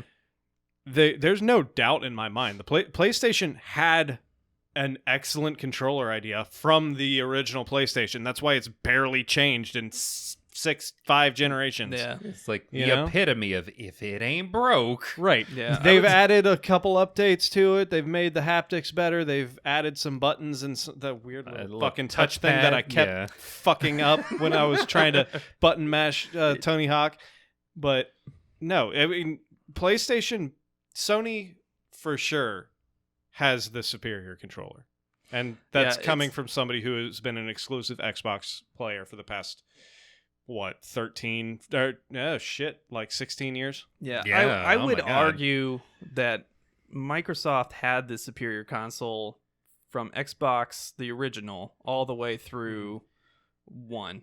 I would, Yeah. even 1, despite the terrible marketing that they had for it, was a good console and Yeah. superior to the PS4, because the PS4 was just basically a reaction to the PS3, which let's just make this a PC with a PlayStation Right. logo, and it And- was basically the exact same specs as a Xbox One. Like, I had... PS5 and Series XS, that's where I think PS5 really made a difference with their controller and with their 3D audio. I think those two things in particular.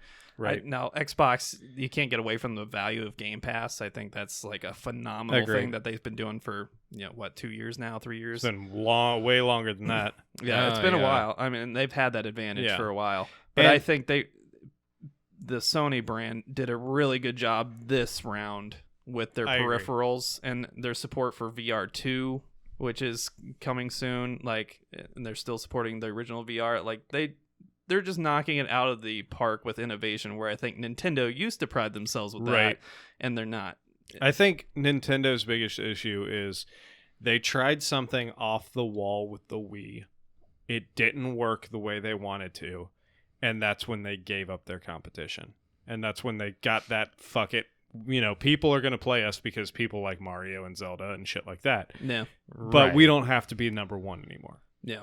No, we're committed to being the number one when it comes to console gimmicks. Yeah. And I remember when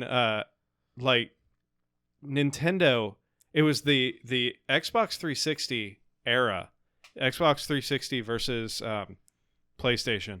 And Nintendo was saying, hey, they partnered with Microsoft, and they're like, hey, you can buy both of our consoles for the same price as a Sony PlayStation 3. Mm-hmm. Those commercials were everywhere. It's like, hey, buy a Wii and a 360 instead of buying a fucking PlayStation. Yeah.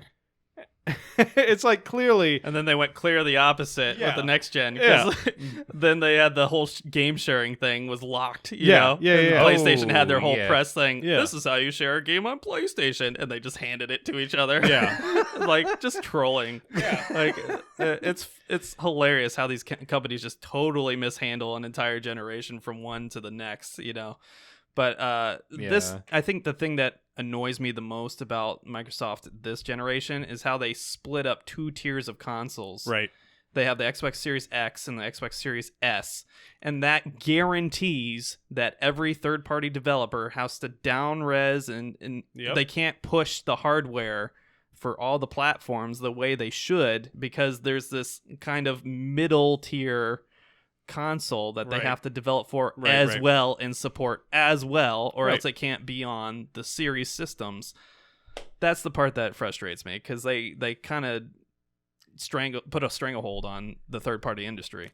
Well, the thing that has always kept Nintendo in the running is the thing that really ultimately matters once we get down to all of the bullshit that comes when we talk about the differences between consoles is, what fucking games do they have? Right. Well, I'm glad you asked. Anyway, moving on. Of course, Legend of Zelda Tears of the Kingdom, or Terrors of the Kingdom, because it was a Japanese broadcast. We don't know which. I could cry. But it has the kingdom tearing apart, so you would think maybe it's Terrors of the Kingdom. But they also apologized for posting it on the same date that the Queen died for Tears of the Kingdom, because they realized that might be insensitive to the Queen dying. a little bit. That's all right. That was just it's hard. Unfortunate timing. I think it's probably Tears of the Kingdom. That would make more sense, because although Japanese translations, but Tears of the Kingdom doesn't make any fucking sense. Japan. Japan. Anyway. Thanks, Japan. We got an announcement that Pikmin 4 is coming in 2023. So Pikmin fans, look forward to that. All those people that still remember Pikmin exists. And you'll notice a general theme with a lot of these Switch announcements. Yeah. Nobody gives a fuck. Mm-hmm. We got Fire Emblem Engage, the next mainline title for Switch, coming January 20th, 2023. Again, specific date. Kirby's Return to Dream Deluxe, which is a Wii remake, will be coming to Switch February 24th, 2023. Because they don't have any games, so they have to keep bringing old generation games to their console. They're not the only ones guilty of that. Let's be real. We got an Octopath Traveler 2 announcement coming February 24th, 2023. However, this time around, it will not be exclusive to the Switch. However, it was not announced for Xbox, so we'll see if Microsoft ends up getting that as well. We got a new trailer for Bayonetta 3, which I gave up on Bayonetta 2 because it was exclusive to Nintendo, and I had no interest in getting a Nintendo system to play Bayonetta 2. It's set to release October 28th of this year, so coming very soon. We got Final Fantasy Theatrhythm. Final bar line. Theatrhythm. Theatrhythm. Theatrhythm? Theatrhythm. Anyway. There's an R, but not where you think it is. God. Sorry.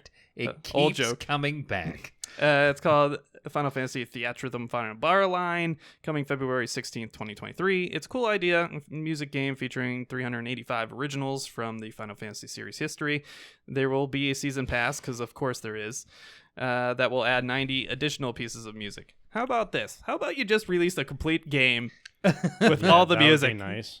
Because it's a fucking music game and nobody's going to buy your DLC. We know your marks. Pay us more money. Annoying. We got kind of a cool announcement. Several N64 titles will be coming to the Switch, including GoldenEye, 007, Pilot Wings, Mario Parties 1 through 3, Pokemon Stadium 1 and 2, 1080 Snowboarding, and Excitebike 64. They will be hitting the system in 2022 and 2023. And yes, GoldenEye 007 will support online multiplayer. You know there's a caveat to GoldenEye 007, right? It's only going to support online multiplayer. They're not going to have the campaign? I'm almost certain that it's going to have the campaign, but there's no local co-op. no split screen? But it's a Switch. Yeah. It's literally made to go to other people's homes and play it. Literally has 2 controllers on the side of it that you can take off and make individual control. If this is true, Nintendo, this is the dumbest thing since fucking... Fucking correct me if I'm wrong. Triple source, bro. I mean, I hate to say that I don't doubt you, because the fact that this is a really dumb idea. However, because of the fact that this is a really dumb idea, you're probably right. That's probably the worst part. That it's believable. That we don't have a full 100% doubt that you are correct. That's the worst part of this. It's like, what, do you guys not have Nintendo Switches? You don't have your own? Oh, that's a shame. Buy one. $2.99. The price never goes down. Again, how do we not have a Switch Pro at this point?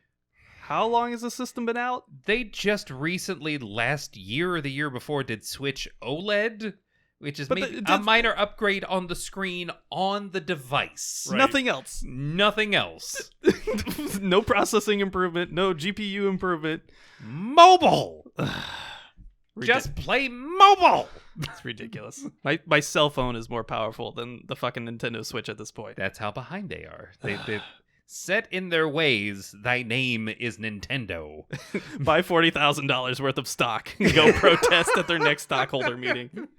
Like some fans have. As opposed to asking where fucking F-Zero is. We got a new trailer for Final Fantasy VII Crisis Core Reunion. It will be coming officially December 13th, 2022. Did you see the trailer? I did. What'd you think? They're updating the visuals and the faces almost as though they were doing it using an AI bot, which looks a little interesting, gives their faces a weird deep fake look, which is not what I was expecting from a remaster of a game.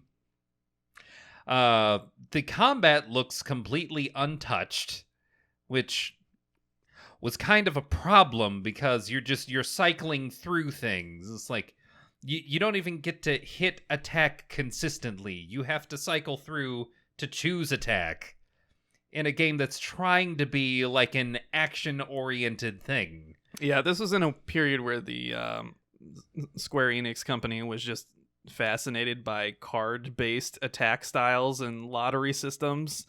And obviously, Crisis Core had a lot of that. Another game was a Kingdom Hearts game for the Game Boy Advance. I want to say it was Chain of Memories. Is that the one? Yeah. But it was they used cards to do your attacks, and you had to cycle through the deck every time you tapped the attack button. I didn't realize Kingdom Hearts was that old that there was a Game Boy Advance. There was, yes. I enjoyed it quite a bit. It started on PS2. But Square Enix be crazy. And we just got the third one at the end of the life cycle of the PS4. Speaking of catching up, I still have that sitting on my hard drive. I was all ready to play it, and then you told me that there's basically no Final Fantasy characters in it at all. And I decided never to touch it. There is because the whole point of Kingdom Hearts is mixing Final Fantasy with Disney. Oh yeah.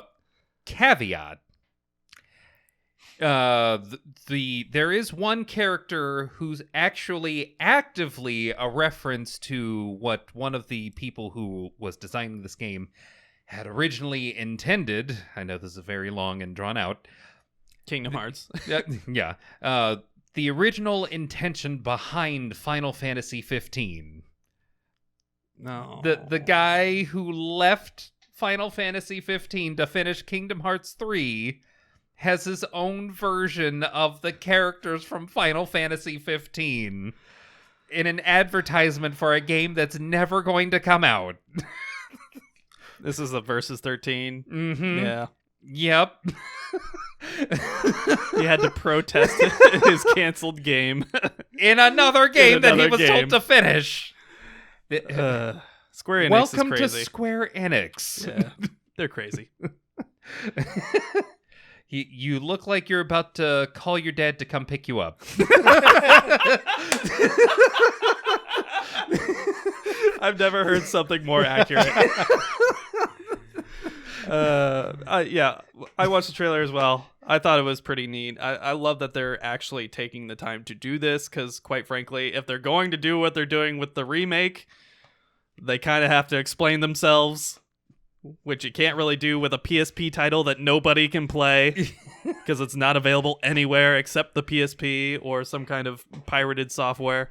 I think you can technically play as those protest characters in, hilariously, a DLC. That's so annoying.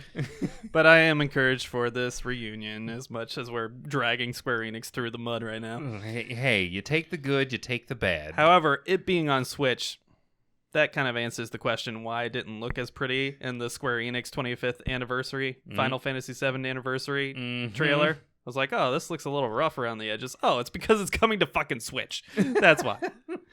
Thanks, Nintendo. Thanks, Nintendo. We got a trailer for Harvest Moon: A Wonderful Life in the form of a remake called Story of Seasons. It will be coming summer 2023. My wife loves those games, so she'll definitely look forward to that. We got a preview of a game called Fae Farm, which is a fantasy-based farm sim RPG. It looks terrible. It looks like a mobile game because that's what is mostly coming to Switch nowadays. Like I said, my cell phone is more powerful than Nintendo Switch right now. Everyone's is. It's frustrating.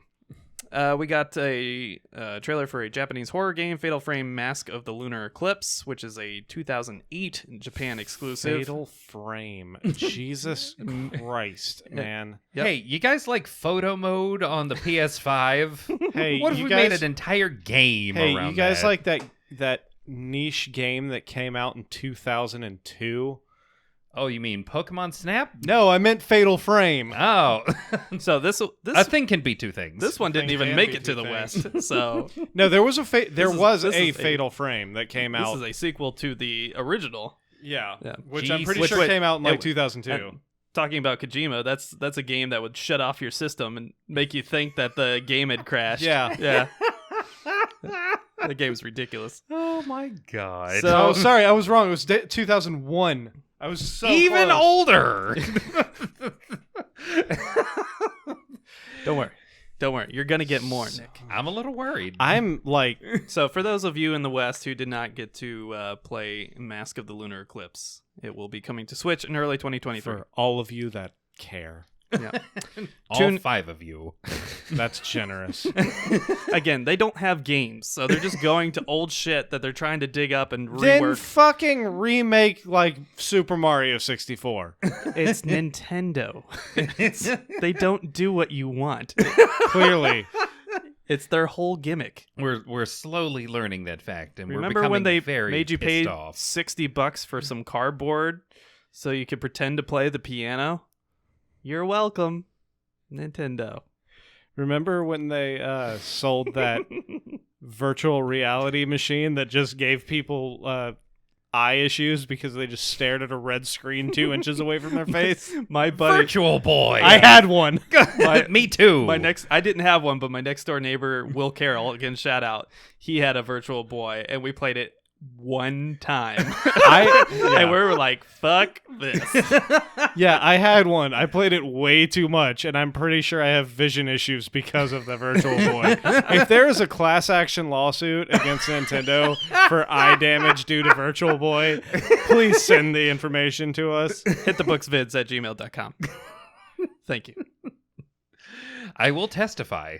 I remember seeing... So there was a Virtual Boy ad where the person was laying on their back with the visor on their head and with the controller in their hand. I tried doing that once. I don't know if you ever... Like, that thing, first off, was heavy as fuck. And then the second... It didn't balance well. So the second you, like twitch slightly, it would fall off and crash onto the floor. Yeah, we had it on a stand.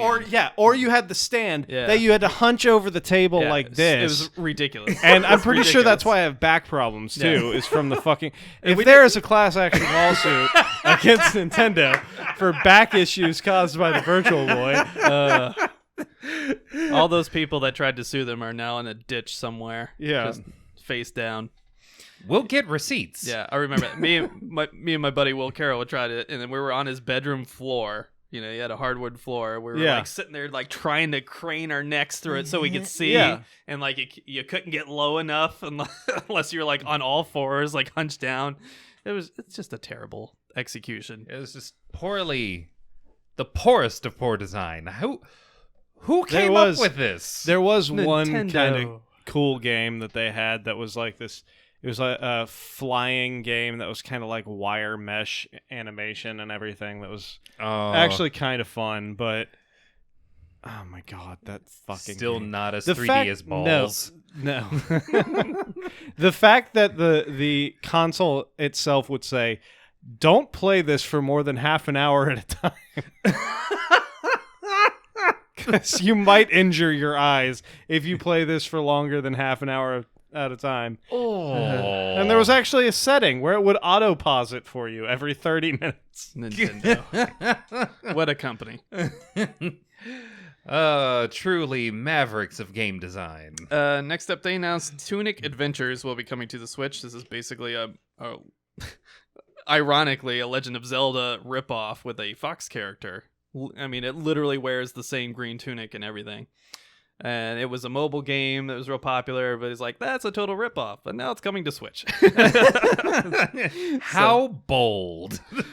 Interesting. Usually they sue the fuck out of anybody that rips off their games. No, but this time they just brought it along because they no. can't find anyone else to make games for them. Well, you made a Zelda game.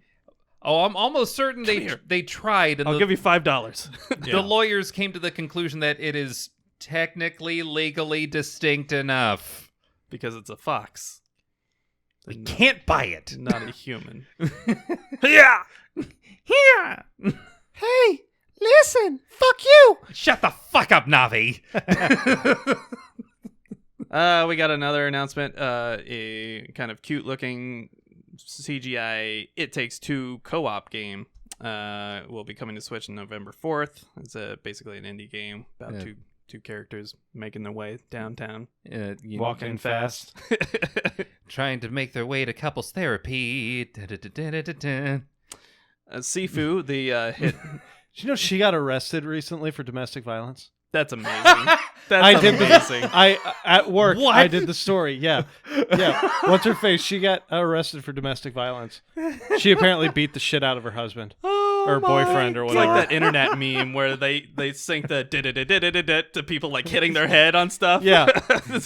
She's just bashing this fucking dude's head.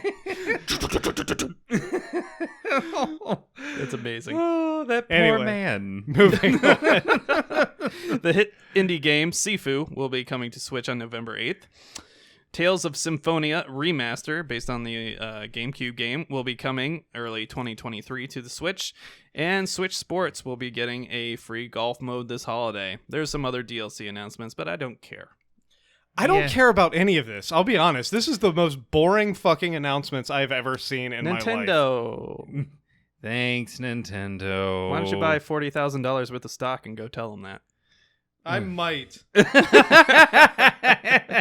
I still love that that's a literal story. That literally happened.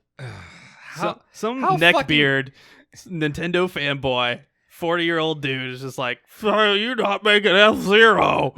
I'm gonna protest." How calcified, how dug in your heels have to be for one of your fans who grew up and finally got a fucking job.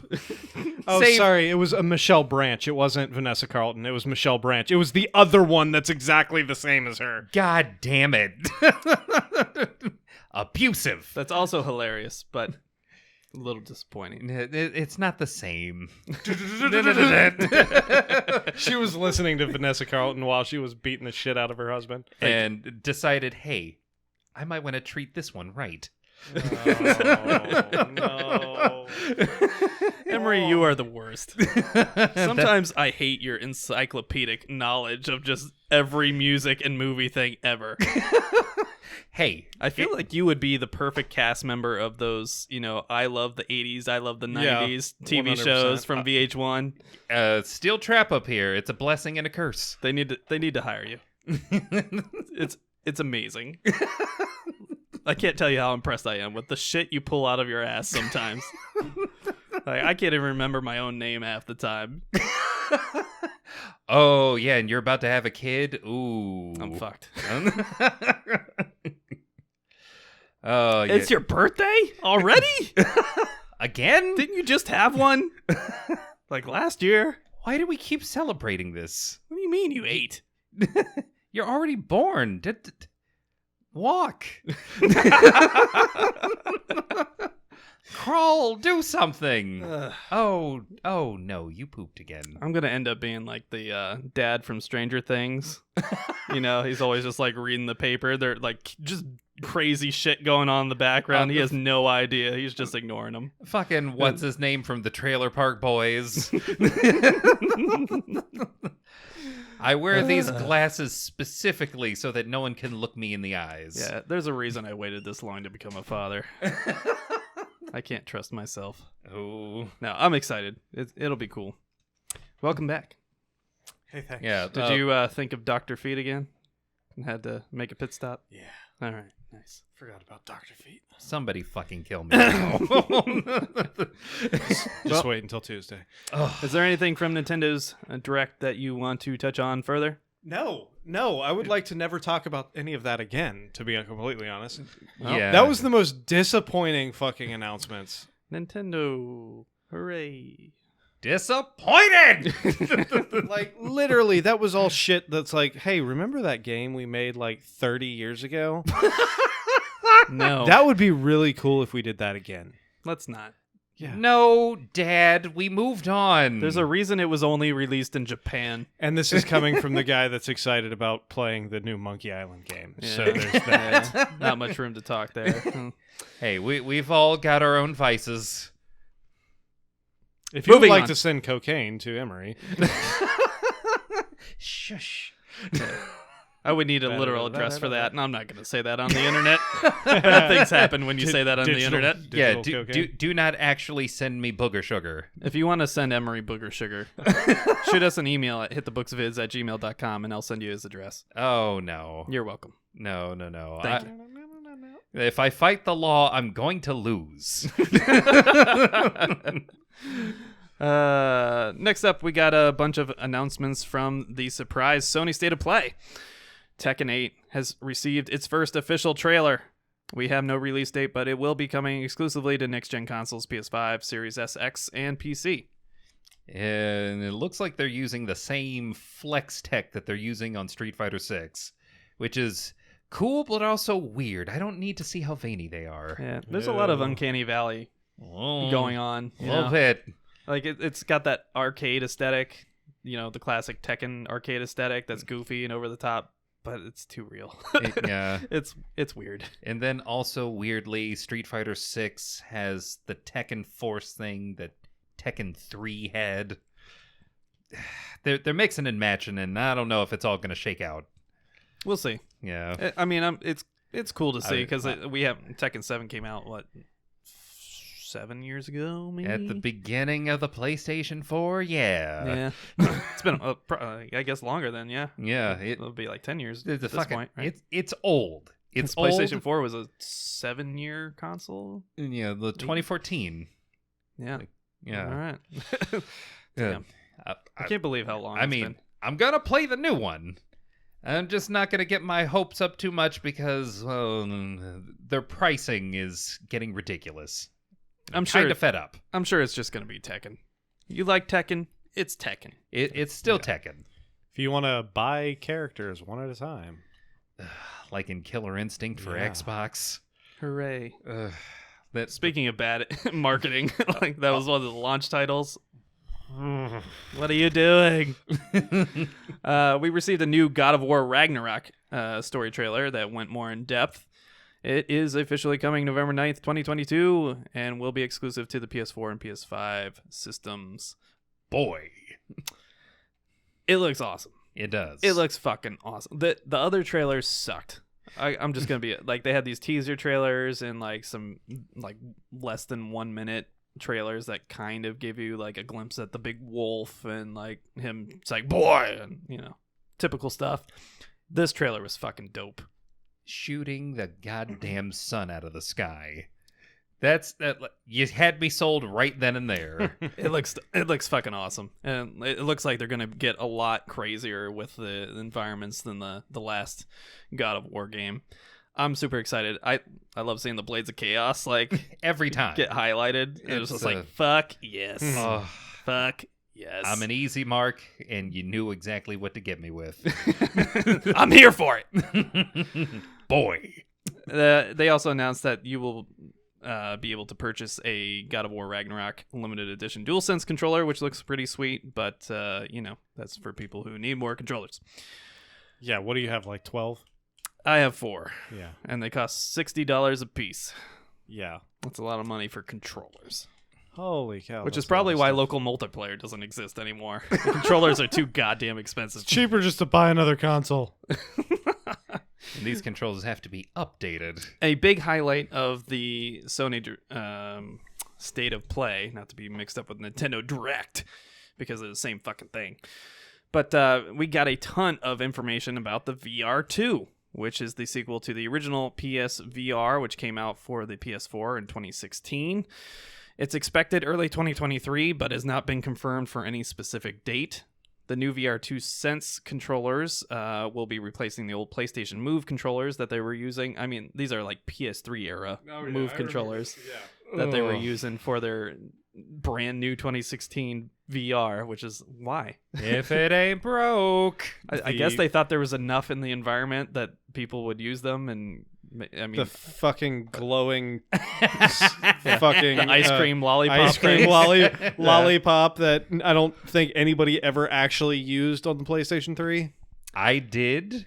And Of course you did.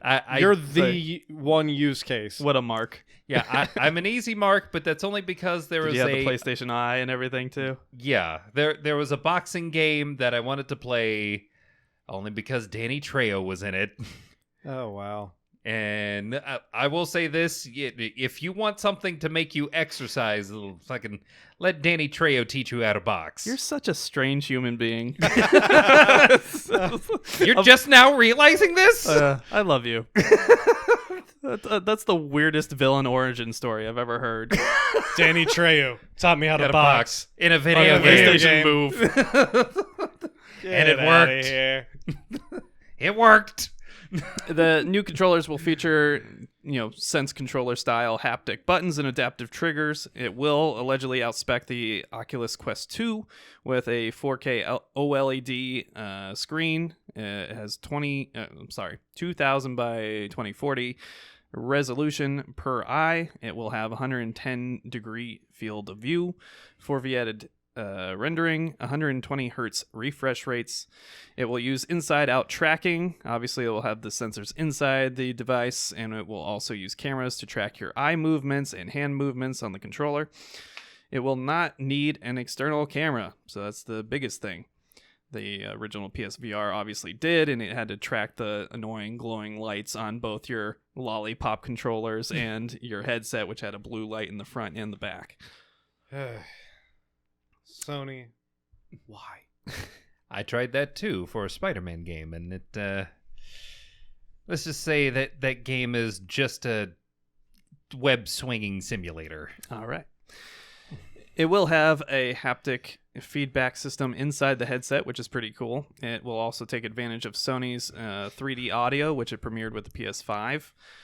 I did not see if it had a headset included with it, but I assume it will. The last one came with a set of earbuds, but if they're going to be pushing this 3D audio, you would imagine they have to come with a headset.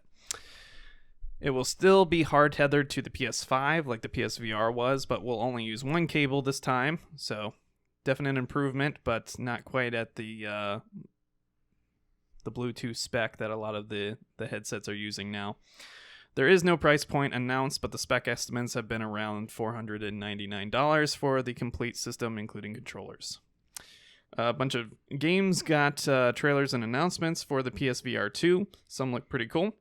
We got Star Wars Tales from the Galaxy's Edge, which will be expected summer 2023, which obviously makes you think early 2023 for the PSVR system.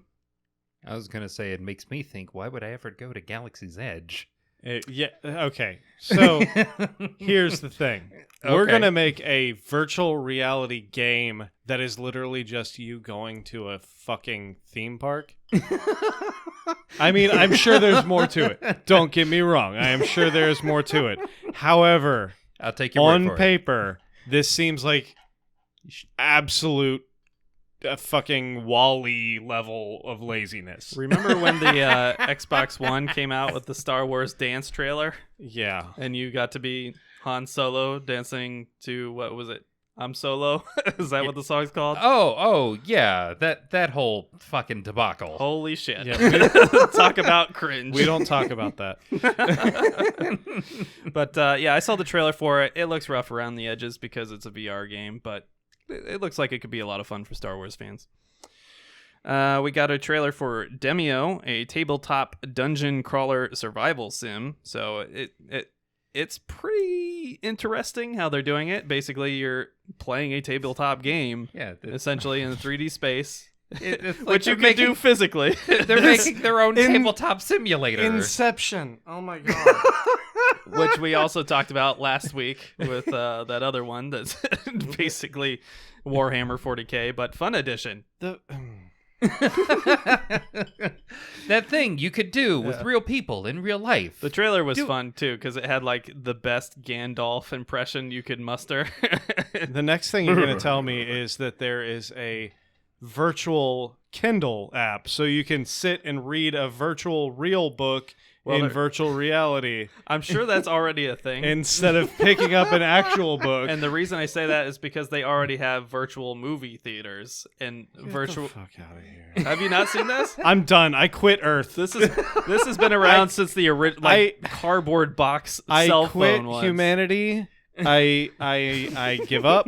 I'm done. Elon, shoot me to Mars. I'm fucking over this bullshit. I haven't had the time or the money to like really dive into all these VR systems and their games, but I will say that I give Sony a lot of credit for making it mass marketable with their PSVR system before Oculus and everything finally got to a point where it was easily usable. Right. Because prior to the PSVR, like all the systems were, $500 plus and like super premium, and you had to have And this one is only $499. Well, the original PSVR was $300. It's like one And less. obviously, you just used the console that you already had. You didn't Right. have to have like a top of the line computer tower that could manage all Right. of this stuff. So it made it mass marketable and approachable. And now they're just taking that next step. And they did support it really well, especially after launch, like the first 2 years after launch. So they got a ton of games. They obviously have all the third-party support between the shared devices like Oculus. right. So I have hope that it will push the whole genre into the right direction, but time will tell. I'm surprised that the gimmick's still going on, to be completely honest. I will say, just because I want to actually get this just so that we can have like a bit that we can do for VR. If I get it, will you play Resident Evil 7 with it on? Yes. Yeah. Twitch stream. Fuck yeah. Twitch.tv/those natural ones. Yeah, absolutely. I would 100% play Resident Evil in a virtual reality thing. On that subject, my favorite gaming streams to watch are the VR ones. Yeah. Where they're just like fucking around with like the zombies or whatever else. Like they got the Walking Dead one. They got the one that's in like some medieval fantasy castle thing and you're fighting like skull soldiers. Yeah. You know, But I find can so you much handle- joy in watching people. Can you handle basically Texas Chainsaw Massacre in your face? Absolutely. Let's do 100%. Let's do it. it. Are you scared, Emery? I ain't scared of a goddamn thing. Moving on. I ain't never scared. That's right. We got a trailer for Like a Dragon Ishin, the remake of a Yakuza spin-off game. Like a dragon. Coming February 2023. Breathing fire for the very first time. Like, what's... mediocre. That is not mediocre. Oh, shit. Yeah, I don't get why they keep making spin-off Yakuza games when they could just make a new Yakuza game. Or we could just forget that it exists. Okay, Yakuza Like a Dragon is a thing. They just want to now just live off of the Like a Dragon thing. But God damn it. Well, that's coming February 2023, and it'll make a great PlayStation Plus game quickly after that. Quickly. We got an announcement that the Hogwarts Legacy game will get an exclusive quest line for PS5 called the Haunted Hogsmeade Shop. It's basically a Halloween horror themed version of Hogsmeade, so look forward to that if you want. Pacific Drive was announced. It's a first game from the studio Ironwood Studios. It is a first-person perspective survival resource management car game set in an irradiated Pacific Northwest in the not too distant future. It will be coming to PS5 and PC sometime in 2023.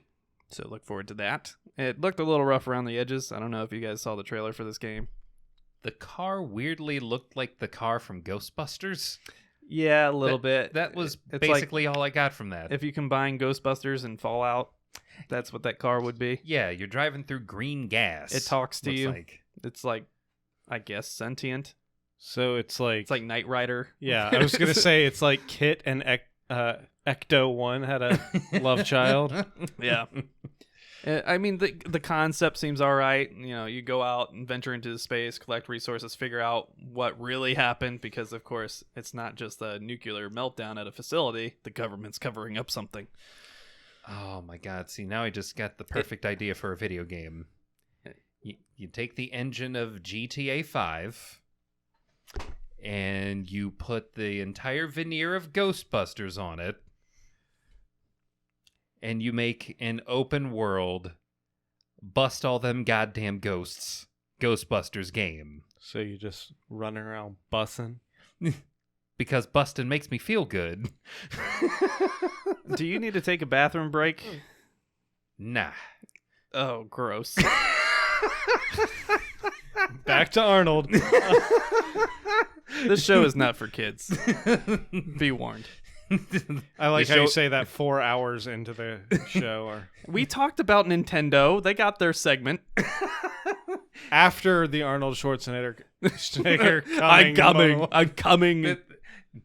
We're now in the adult swim section.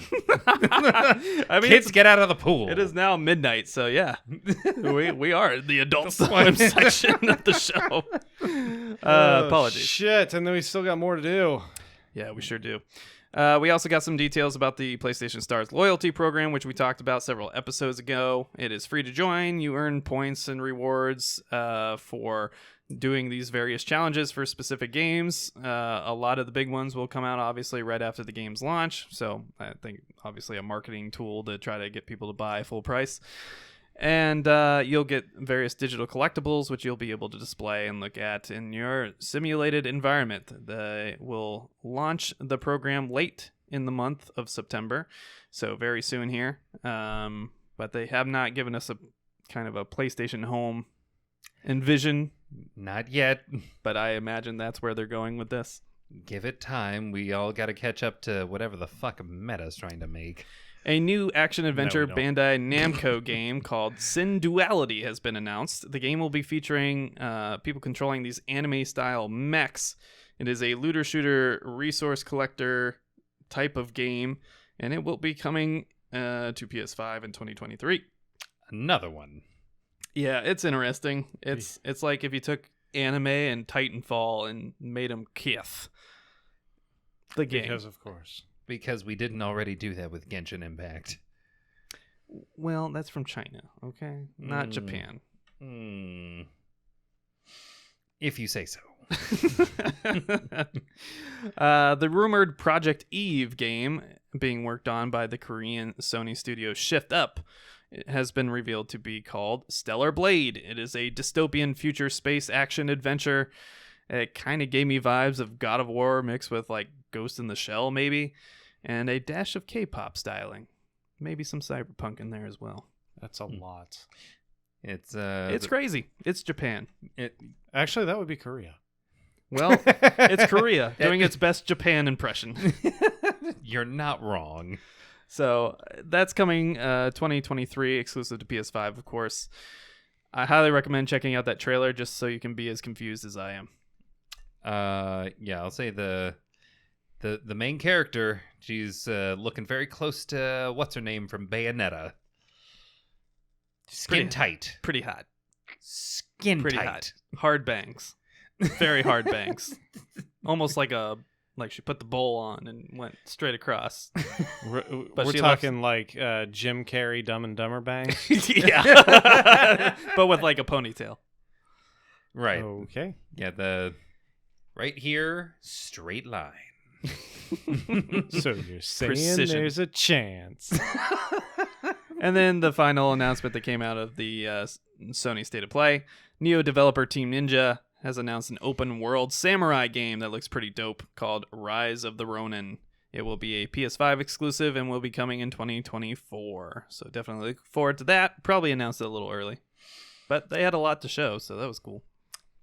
It's funny you mentioned that because the one game that I wanted them to have an actual open world in was the Final Fantasy game that they released. But nah, we're going to save that for our own game. You're not getting it. God damn it. It was pretty cool because it looks like it's going to be that crossover period, kind of late 1800s, where guns were really starting to have an influence in Japan. And you still had like the old vestiges of samurai. In the game, they're clearly using guns with their samurai swords, and it's cool because it's that weird transitional period, kind of like Red Dead Redemption was that transitional period from the old school frontier Western United States to the industrialized United States. We gotta have laws now. Can't be wild no more. Do we? Still pretty wild. I mean, if you want to go back to that. And of course, we also received a Ubisoft Forward press event. They announced that their AAA titles will now be $70 going forward. This is the current industry standard, of course, but they were one of the last big holdouts. Skull of Bones will be the first game to feature this pricing this holiday season. How fucking dare they? I'm sorry, I had to say it. A game that should have come out 5 fucking years ago. Right. And should have pricing like 5 5 fucking years ago. Absolutely. Featuring gameplay that they came up with more than 5 fucking years ago. I'm mad. Big mad. Big mad. Would you say this is a case of Corporate greed. Corporate greed. Corporate greed. I thought you were going to leave me hanging there. I was... this cock blocked me completely. Gotta mix it up every once in a Such a while. tease. It had to make you wait for it. Yeah, I mean, it makes sense that they're pushing the prices up. Obviously, the game is, if you adjust for inflation, $70 is nothing compared to what games used to cost. I mean, I remember purchasing an N64 game, and it was $80 in, the late 90s, early 2000s. Like, Jesus. Yeah, those games were expensive, man. Really expensive. This game had better be fucking pristine. I don't remember ever spending over like 50, but I'm sure there were some that were 80. Yeah, look it up, man. Brand new prices for those games, those cartridge games, and especially because Nintendo monopolized cartridges. So all the cartridge producers were basically owned by Nintendo, and they were fucking destroying people with those prices. And then Sony's over here like, yeah, you can get this for like $35. Yeah. I mean, honestly, they could have taken CDs the are Atari route and just buried them in the desert. Yeah. CD. CDs are cheap. Here's one for $35. CDs Do the nuts for Sega $35. approach. Everybody's got one on, Yeah. just like on a ripped CD. But I'm not. It sucks that the price is going up, but in this case, it makes sense, especially with all like the free subscription services that are currently dominating the market. I don't understand how any of these game makers are making money with like Game Pass and all the new tiers of PlayStation Plus now. Like, how are you making money? I mean, it's gone the way of the music industry with things like Spotify and Apple Music and stuff like that, where instead of buying things outright, you just pay the subscription, and that's what the video game industry is doing. I feel like the game has to have such a long life in order to make a profit at this point. So, as opposed to just this small but steady stream of money. Yep. So we'll see. Not a crazy increase, but hopefully we don't see that trend continuing further than this. Assassin's Creed Infinity got a little bit more details. We talked about it in the past. They were alluding to it becoming like a multiplayer system where you had a battle royale with assassins. Yeah, the PUBG Creed. They didn't confirm that, but it's still on the table because there is a multiplayer component to this that they have not premiered yet. However, I'm not going to have a table if they keep this up. It will be basically a hub where all the future games for Assassin's Creed will come out of. So it'll basically be a thing that controls your present day character, and you will access all the new games and interact with the, I assume, digital playground that they create for you from this hub, which almost guarantees that every game will run on the same engine. Yeah, this is probably just a cost-saving measure, I imagine. I mean, for Assassin's Creed, that makes sense considering the entire plot of the game is you're getting jacked into this virtual reality that tells you specific historical events and shit. So yeah, it makes sense. However, like you said, you are basically sticking yourself onto one current engine that more or less is going to be outdated in the next few years, and then you're going to continue pushing out new content on this old fucking engine. Yeah, it's interesting. We'll see if it works out for them. I don't think we need it. But I do think it guarantees that they're giving up on the present day story entirely.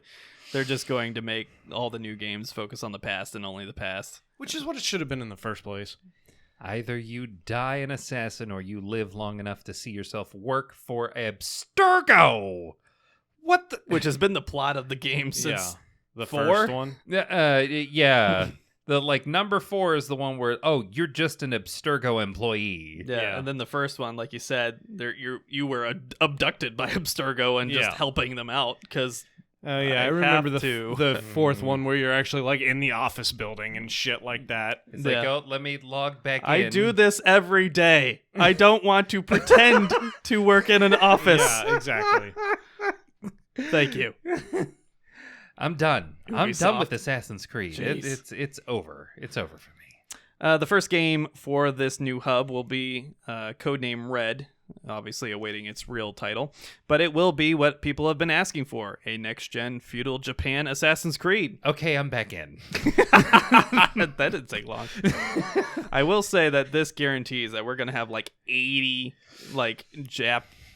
feudal Japan games coming out at the same fucking time. Oh, absolutely. And it's all because of Ghost of Tsushima. Mm-hmm. I am almost 100% certain that everybody saw Ghost of Tsushima have such great success, and they're like, let's do that. And now it's going to be the bandwagon thing, and there's going to be 100 feudal Japan games coming out at the same time. there's already a few on the horizon. Yeah. Speaking of Horizon, we'll get to that. The second game will be codename Hex. No info has been released. However, they did show a logo made of wood and twine, which kind of hints at a witch hunt, perhaps of the 1600s. They have a bunch of different runes and stuff, and the twine and the So wood. Salem Witch Trials, Assassin's Creed. Perhaps. Oh, Inquisition, my God. that sort of thing. Nobody expects the Spanish Inquisition. You get to go full pilgrim? Well, have you guys seen the image of the little? It's like literally hanging like the Blair Witch Project. Yeah. Yeah. Okay. Yeah. But it's the it's gonna Assassin's be- logo. It's gonna be Salem Witch Trials. It's gonna be fucking New England 1600s. It's the Crucible. Are you okay? It's Yeah, gonna, I'm it's, good. just, it's gonna be Smack Whacked yourself myself in the right in the face. face Yeah, with the microphone. it's gonna be Crucible times. It's gonna be like all of these women who spend all of their time inside their homes alone with no man and just cats. Well, the thing is, if you played Assassin's Creed Rogue, and I understand not many of you did, you should go back and play it. They've remastered it. No, thank you. It's in that time period, and you do go to Salem. Oh, So they're kind of rehashing on something they've already I done. mean, we've if- already if talked it about is the this Salem multiple Witch times. Trials. It's all just Yeah. about rehashing the same fucking shit at this point. Yeah. We have no. It new wasn't like a ideas major anymore. plot story. It was like a side quest, and Yeah. you can go to Salem. we But- might add a gadget or two to this engine that we've kind of just been slowly adding things to for more than a decade. But it's still the same game. Yeah. Here you go. Assassin's Creed.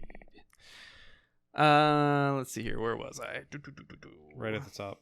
Multiplayer. Like we discussed, there will be Yeah. some multiplayer details soon. Obviously, the big rumor was that it's going to be Battle Royale with assassins. Hooray. Not confirmed yet. Another Battle Royale. Yay. Because we don't have 600 of them. Assassin's Creed Mirage will take place 20 years prior to Assassin's Creed Valhalla. This is obviously the Baghdad-based Assassin's Creed that will be coming this holiday season. So look forward to that.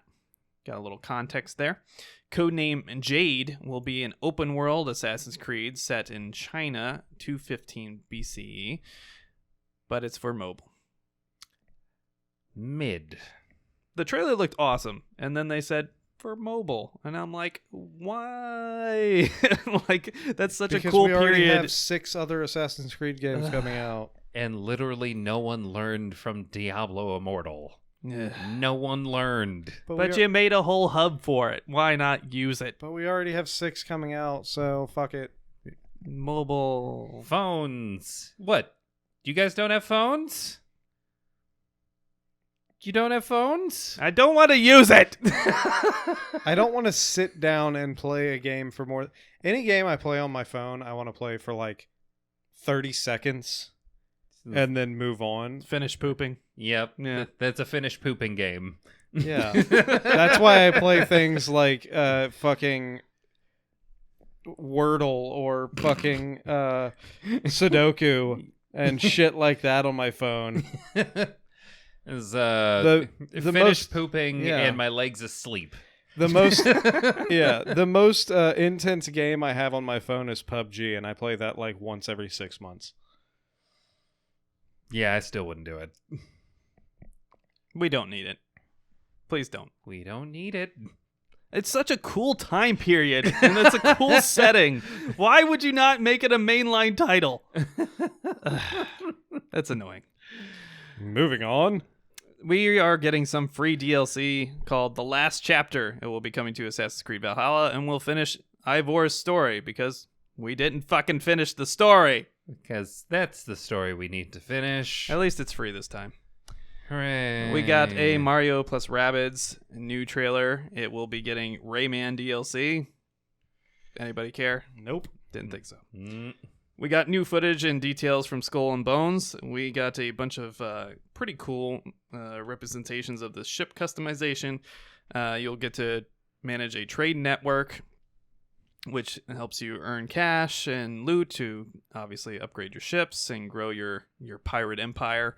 And it showed off a bunch of pirate lairs and hideouts where you can go and exchange your goods and services. Would have been really cool 6 years ago. The game will have cross-platform multiplayer support because there is a big PvP element to it. However, they did confirm if you do not want to participate in the PvP, you can turn it off and play the game completely solo. It will be coming November 8th to PS5, Series X and S, and PC. So, thought that was pretty cool. Obviously, despite being such an old game announcement, they're not holding themselves back with PS4 and Xbox One infrastructure. They might as well, considering it should have came out 6 years ago. Yeah. This is third-person Sea of Thieves. Yeah. This game's already out. Yep. I mean, Sea of Thieves sucks. Case and point. I have a lot more hope for this. Sea of Thieves came out with like one mission, and nothing to do in it. Okay, the point of Sea of Thieves was not the mission. The point of Sea of Thieves was reenact all of your pirate fantasies on your own. With nothing. A big empty sea. That's the 8. You had to find islands. You have to sail. Sail! Mediocre. Every time. I gotta be honest. After seeing like all of this footage and trailer and the details of it, I'm actually really stoked for this. I think this game can completely fall on its face, but I think it could be the Division of 1700s pirate games. Hey, And the Division's great. If you believe in that game that much, get it and report back. I will. Because I'm definitely not putting money down on it now. Depending on how much sleep I'm getting, which I imagine won't be a lot, I'll probably be playing this game. But yeah, it looks really cool. I get why a lot of people are cynical about it. I really do. I was very cynical about it until I saw the most recent trailers, but I am looking forward to it.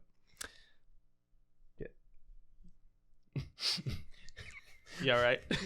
Yeah. You losing it a A little? little bit. Okay. You can tighten it up with the nut on the back if you need to. I know, I'm just fucking around. Next up, we got a previous PC exclusive, Trackmania, the racing game, will be coming to PS5 and Xbox Series X and S in 2023. So look forward to that if you are a Trackmania fan. It's like a first-person racing game with Indy cars, basically. Just Dance 2023 will be coming to PS5, Series S and PC. It will be coming this holiday season. Kind of surprised that Just Dance, of all games, was not on the old-gen consoles when all these other games are going to old-gen consoles. But that's what I've been asking for, so I won't I won't ask too many questions. Rainbow Six will be coming soon, but it's a mobile game, unfortunately. We got a lot of teasers about this, but we just found out it's a mobile game, so that sucks. It will have 5x5. We'll have 5v5 gameplay built into the mobile title. We will be getting a free-to-play adaptation of The Division. Like I said, a great game. The Division and Division 2 are both awesome. Had a ton of fun with those games, especially with my old Army buddies, because it's very strategic. The Division Heartland will be coming in 2023. It will be open for testing this holiday season. They've not confirmed if it's going to be like a survival, battle royale type of thing, or if it's going to be something else completely. It will be coming to PS5, Xbox Series X and S, and the PC. Ubisoft and Netflix have announced they're partnering for a live-action Assassin's Creed series. No. Also developing 3 games for Netflix subscribers on their mobile. As we talked about a few episodes ago, Netflix is trying to push this video game aspect to their subscription service that nobody even knows exists. But they will be making a Valiant Hearts sequel, which is basically like a cartoony World War I game, an Assassin's Creed title, and a new roguelike looter shooter game. Oh my god! So Let's there you get go. Jake Gyllenhaal on this one too, and it'll be fucking fantastic. If fucking kill me, if they get a good group of people, I think Assassin's Creed would be great for a Netflix show. But I don't have any faith in it at all. I have as much faith in this as I do the Jake Gyllenhaal Prince of Persia movie. You know why I have no faith in this? Because of the Assassin's Creed movie? No, because Resident Evil, another video Fair. game, was also made on Was Netflix. there an Assassin's Creed movie? There was. It had fucking Michael Fassbender in it. Oh, Jesus Christ. Yeah, no one saw it, so Yeah, It's like, clearly. don't feel bad. Yeah, go back into the Abstergo machine and Yeah. be your Spanish heritage descendant. What the? Except Hold on. because they had Michael Fassbender in the present day, they had to use him somehow. So instead of just having the regular Abstergo machine, they gave him this big bouncy house machine where he can jump around this giant room and perform all of his assassin actions in the present day in his white pajamas. Stop it. No. Nope. Nope. It was ridiculous. Nope. It was very clear Fucking that they're like, oh, we Michael probably... Fassbender in a bouncy castle with a knife attached to his arm. I do not need There was this in nothing my life. attached, sir. It was just the machine. It was No. just pretending. He was pretending in a All right. bouncy castle. Moving on. Please, Before I move have an on. aneurysm. I'll put an image on the episode if you're watching the YouTube channel. Like and subscribe. Thank you. We got some Call of Duty news. Call of Duty Warzone 2 will be changing several major gameplay elements from its extremely popular Battle Royale game. The AI factions will be added in matches, so now you have AI opponents to also deal with. The new engine has been created, which will also be featured in Modern Warfare 2. So famously, Call of Duty has not used a different engine in a decade and a half now since the original Modern Warfare. If it ain't broke. It'll get old. So this will be a big kind of leap forward, hopefully. However, it probably won't be as refined as we're used to. The map will be set in a desert of fictional nature called Al Mazrah. Who cares? We'll have multiple different shrinking circles, so this is the big innovation for them in their Battle Royale, is that they won't be contained to any one single circle like most Battle Royales are now. They have multiple merging circles from various aspects, which can lead to a lot of different circumstances. That'll be More different. circles. Gulag rebirths, which were previously like a 1v1, this is your last chance. If you get killed in here, you're done. Now it will be 2v2, be on a larger level. You will also have to contend with an AI jailer and loot weapons. They haven't confirmed if you can kill the jailer, but it sounds like the jailer is going to be like Resident Evil-esque, where you want to avoid this guy at all costs while you're trying to defeat this other team. So we'll see how it goes. I think it's cool. I think it's a way to kind of refresh things because, quite frankly, the original Warzone, it was fun at the beginning, but it did not age well, and they kept breaking it, so it just kept getting worse and That's worse. fair. So I think it's pretty cool, and obviously they make more money off this than anything else, including their Modern Warfare entries. So very cool to see that they're at least trying to innovate a little bit here, and they're not sticking with the old tired engine. Modern Warfare 2 will also have some multiplayer features added. They will feature a tactical third-person mode and a raid mode, very much in the Gears of War style. We'll add AI elements as well, and we'll have a bigger, badder ground war mode, which is probably the best multiplayer mode in the current system. It's basically just a large-scale Battlefield ripoff because Battlefield can't Battlefield anymore. Who broke it? EA. The fucks.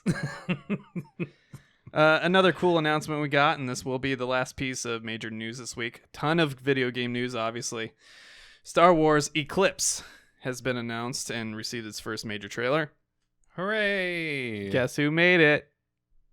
No. Quantic Dreams. No! Yeah! David So- Cage. Your favorite. But why? It will be an action-adventure storytelling game featuring multiple characters with branching stories, because that's what Quantic Dreams does, during the High Republic era. I never thought I could care less about a Star Wars game. I think it looks dope.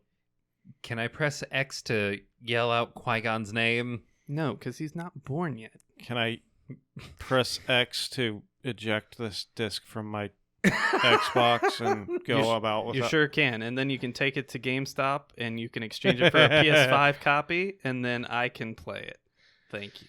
Or you can get exactly $5 back from your $70 purchase. $5, you're being generous. Remember when a bunch of fucking trolls on the internet jacked up their Yeah. fucking stock price What was by that? trolling? That was, what, a year and a half ago when that happened? It's Uh-huh. amazing. Yeah, they broke the stock market. Internet trolls Yeah. are That was crazy. fantastic. That was the greatest thing ever. Thank you, Wall Street Bets. Do you think Go on Reddit. governments took notice of that and were like, all right, these fucking internet trolls are not Absolutely. something we can play around with I mean, anymore? They're not fucking around. The Republicans were shitting bricks in our country, at least. Yeah. Like, this shouldn't be legal. Capitalism is great until we get fucked. Wait, they actually found They- out how the system works and they fucked it. They used our system against us. It was hilarious. It was like Elon Musk with the fucking dog coin. Oh yeah, the Dogecoin. Yeah, He got it to like record highs and then crashed it when he shit all over it the Yeah. next day. People are dumb. But yeah, again, we've talked about this on past episodes. I love David Cage games. I love Quantic Dreams. You apparently don't. I like you're a heathen. I like exactly one game, and we talked about this one too. Sorry, they're all great. I want you to recant immediately. Absolutely not. When they finally make a game that's as ambitious as Omicron the Nomad Soul, then we'll talk. But for now, it's all just like walking and, press X to do, press X to squeeze between electrified wires. It's pretty. They tell great stories. There's a lot of characters that they flesh out deeply. It's therapeutic to play. okay. Who doesn't want that, Emery? Call this an interactive movie. Don't call it a game. But then no one will buy it. Son of a... No, I highly recommend, if any Star Wars fans are listening or watching, check don't it out. buy this game. See if the trailer is for you. I thought it looked dope, and many times I have written off Star Wars. Buy this interactive movie. Let's be honest. Again, Don't buy this if you think this is a game. Again, I'm a big Star Wars fan. I like Star Wars in all, genres of content. That's unfortunate. I have less than zero interest or desire for an action adventure Star Wars press X to do thing game. Watch the trailer. Get back to me. I think you'll like it. Okay, watch the trailer and then go watch Heavy Rain gameplay. Yeah. I will note the trailer has no gameplay. Exactly. If I want to watch knew it. maybe But I'll the trailer watch. looks dope as fuck. Maybe I'll watch somebody play it. Okay, you can watch me play. I'll watch On a twitch.tv yeah. /those natural ones. There you go. There you go. I think that's a fair deal. I will Yeah. watch a Twitch stream or a YouTube video of somebody else playing this because I don't fucking care enough. I do. Preferably someone who might be posting it to our own channel. Possibly. Which you can subscribe to using your Amazon Prime. Absolutely. And you can also subscribe to us on, I almost said Facebook. You can also subscribe to us on YouTube as well, with link in the description below. Thank you. All right, well, that wraps up all the news. Of course, we can't get out of here before giving away the prestigious, nay, life-changing award of Cover of the Week. This week, it's coming from Image Comics. Of course, that great, wonderful comic book company. It's Gunslinger Spawn number 12, the Booth variant cover, of course, done by Brett Booth. This features a beheaded, spike-impaled gunslinger head. As you do. It's Spawn, a mystique. It's Spawn, but a gunslinger Spawn. This isn't your dad's Spawn. This is a whole new thing. To give them an idea, why don't we read the description of this comic? As we always do. Of course, please purchase this comic physically and support your local comic book shops. Again, please support your local comic book shops. Amy has been on Gunslinger's mind for a while now. He thought she was lost forever, but now he has a plan to save her, and it might mean making the ultimate sacrifice. Dun dun dun. Oh, if that covers anything to go by. Now, you are famously a huge Spawn fan. Mm-hmm. I enjoy Spawn, but I don't read it regularly. Who the fuck are all these new spin-off Spawn characters? Who is Gunslinger? For that, we're going to have to do an entire episode devoted to Give me the Cliff Notes. Okay, Cliff Notes. So we got to the end of Spawn's, mystical countdown a second time. As you do. As you do. We realize that the weird symbiote hell Spawn suit that he wears all the time is actually a ticking time bomb that once it goes off, it explodes, and unleashing an explosion big enough to be considered nuclear, and then we can get the apocalypse underway. It goes off, but the intent was to blow it up with Al Simmons wearing it. But Al Simmons has the good idea to maybe get that thing off of him. Hot. It blows up. People find out that, Al Simmons is still alive. He took it off? Who does that? Meanwhile... I didn't even know you could take it off. I thought that wasn't an option. I thought that was the whole point of Spawn. He didn't realize he could take it off until, somebody kind of pointed it out for him. All right, McFarlane, we need to sit down and have a conversation. But go on. But also, over the course of this, there are, several people who become intertwined with Al Simmons as he's, figured out a way to make himself not look like he's burnt all to hell, like someone who's been to hell. And through one way, shape, or form or another, he, I think, if I'm getting this right, has enough magic in him to either imbue these powers to other people, or they themselves also got their own hell powers from, going to hell. So it's the Shazam family, but Hell Edition. But Hell Edition. Awesome. If I'm going to suggest anything, yes, get into Spawn, but there's a cover that you gotta see. It's basically Action Comics #1, but instead of Superman lifting a car, it's Spawn. That's wonderful. It's amazing. This is an homage to comic books Probably history. not as good as Superman punching a dinosaur in the face. Probably not. Or Jesus fighting Dracula in a boxing match. Jesus boxing Dracula. Few things can ever come close. By far the best ever. Of course, if you want to see some of the old prestigious, nay, life-changing awards of Cover of the Week, you can go to HTBVids.com and see those previous covers of the week.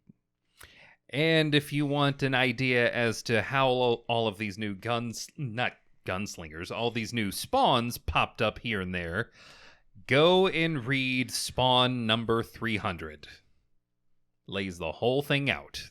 There you have it. So go check it out. And of course, go check out Gunslinger Spawn number 12, the Booth variant cover. Again, done by Brett Booth. It's gnarly. It's awesome. It's everything you expect from a Spawn cover. Go get it. Absolutely. And I have to say, we have to give a shout out. There was a lot of really good covers this week. We had trouble deciding. Catwoman had a great variant cover. What was the other ones? Like Sky or Gore? What was it called? There was this one purple cover. I can't remember what it was called. But, yeah, it was an indie comic for sure. Yeah, there was a Raven cover that was really good. Like, there was some high quality covers that were in contention this week that would have won any other week. Yeah. Because there was a little bit of a dry spell where there were, it was very clear which one was going to win the award. Yeah. This week was heavy. A lot of people basically putting their best out there, which is... It's usually feast or famine, and this time we finally got a feast. So, highly recommend you go to your local comic book shops and again, please support your local comic book shops and purchase some of these covers because there's some great artwork out there. Go support your artists. All right, that wraps up everything. Again, you can find us on Twitter at HTBVids. You can reach out to us on Facebook at facebook.com/HitTheBooks. You can go to our website, HTBVids.com. You can send us your lewd boy fan art at HitTheBooksVids@gmail.com. Please don't. I'd rather you didn't. Of course, you can find us on YouTube, on Stitcher, on Podbean, on Spotify, Amazon Podcasts, you name it. If you want another podcast service, please reach out to us via email or Twitter. And, of course, be sure you're following us if you direct message us, because sometimes we don't get the messages if you don't. Of course, every Tuesday at 8:30 p.m. Eastern Standard Time, you can catch those Natural Ones on their live stream, and of course, you can go on their YouTube channel and watch it afterwards if you need to. They do a lot of live streams on there as well, so definitely look forward to those video game live streams done by Sam primarily, correct? Usually Sam, yeah. All right. So far. Anything else you want to promote? I think that covers Yep, it. I think that's it. All right. Well, it's 12:30. Let's get out of here. Thank you all for sticking around, listening, supporting. Be sure to like and subscribe, and we will see you next week. What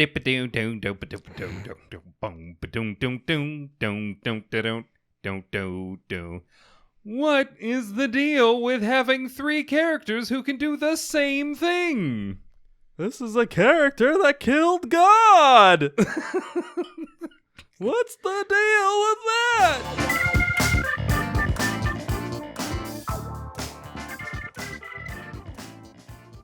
You get the really tight feeling in your muscles. It's almost like having sex with a woman and coming. It's like I get the feeling of coming when I'm at the gym. I get the feeling of coming when I'm on stage, or I get the feeling of coming when I'm at home. I am coming day and night.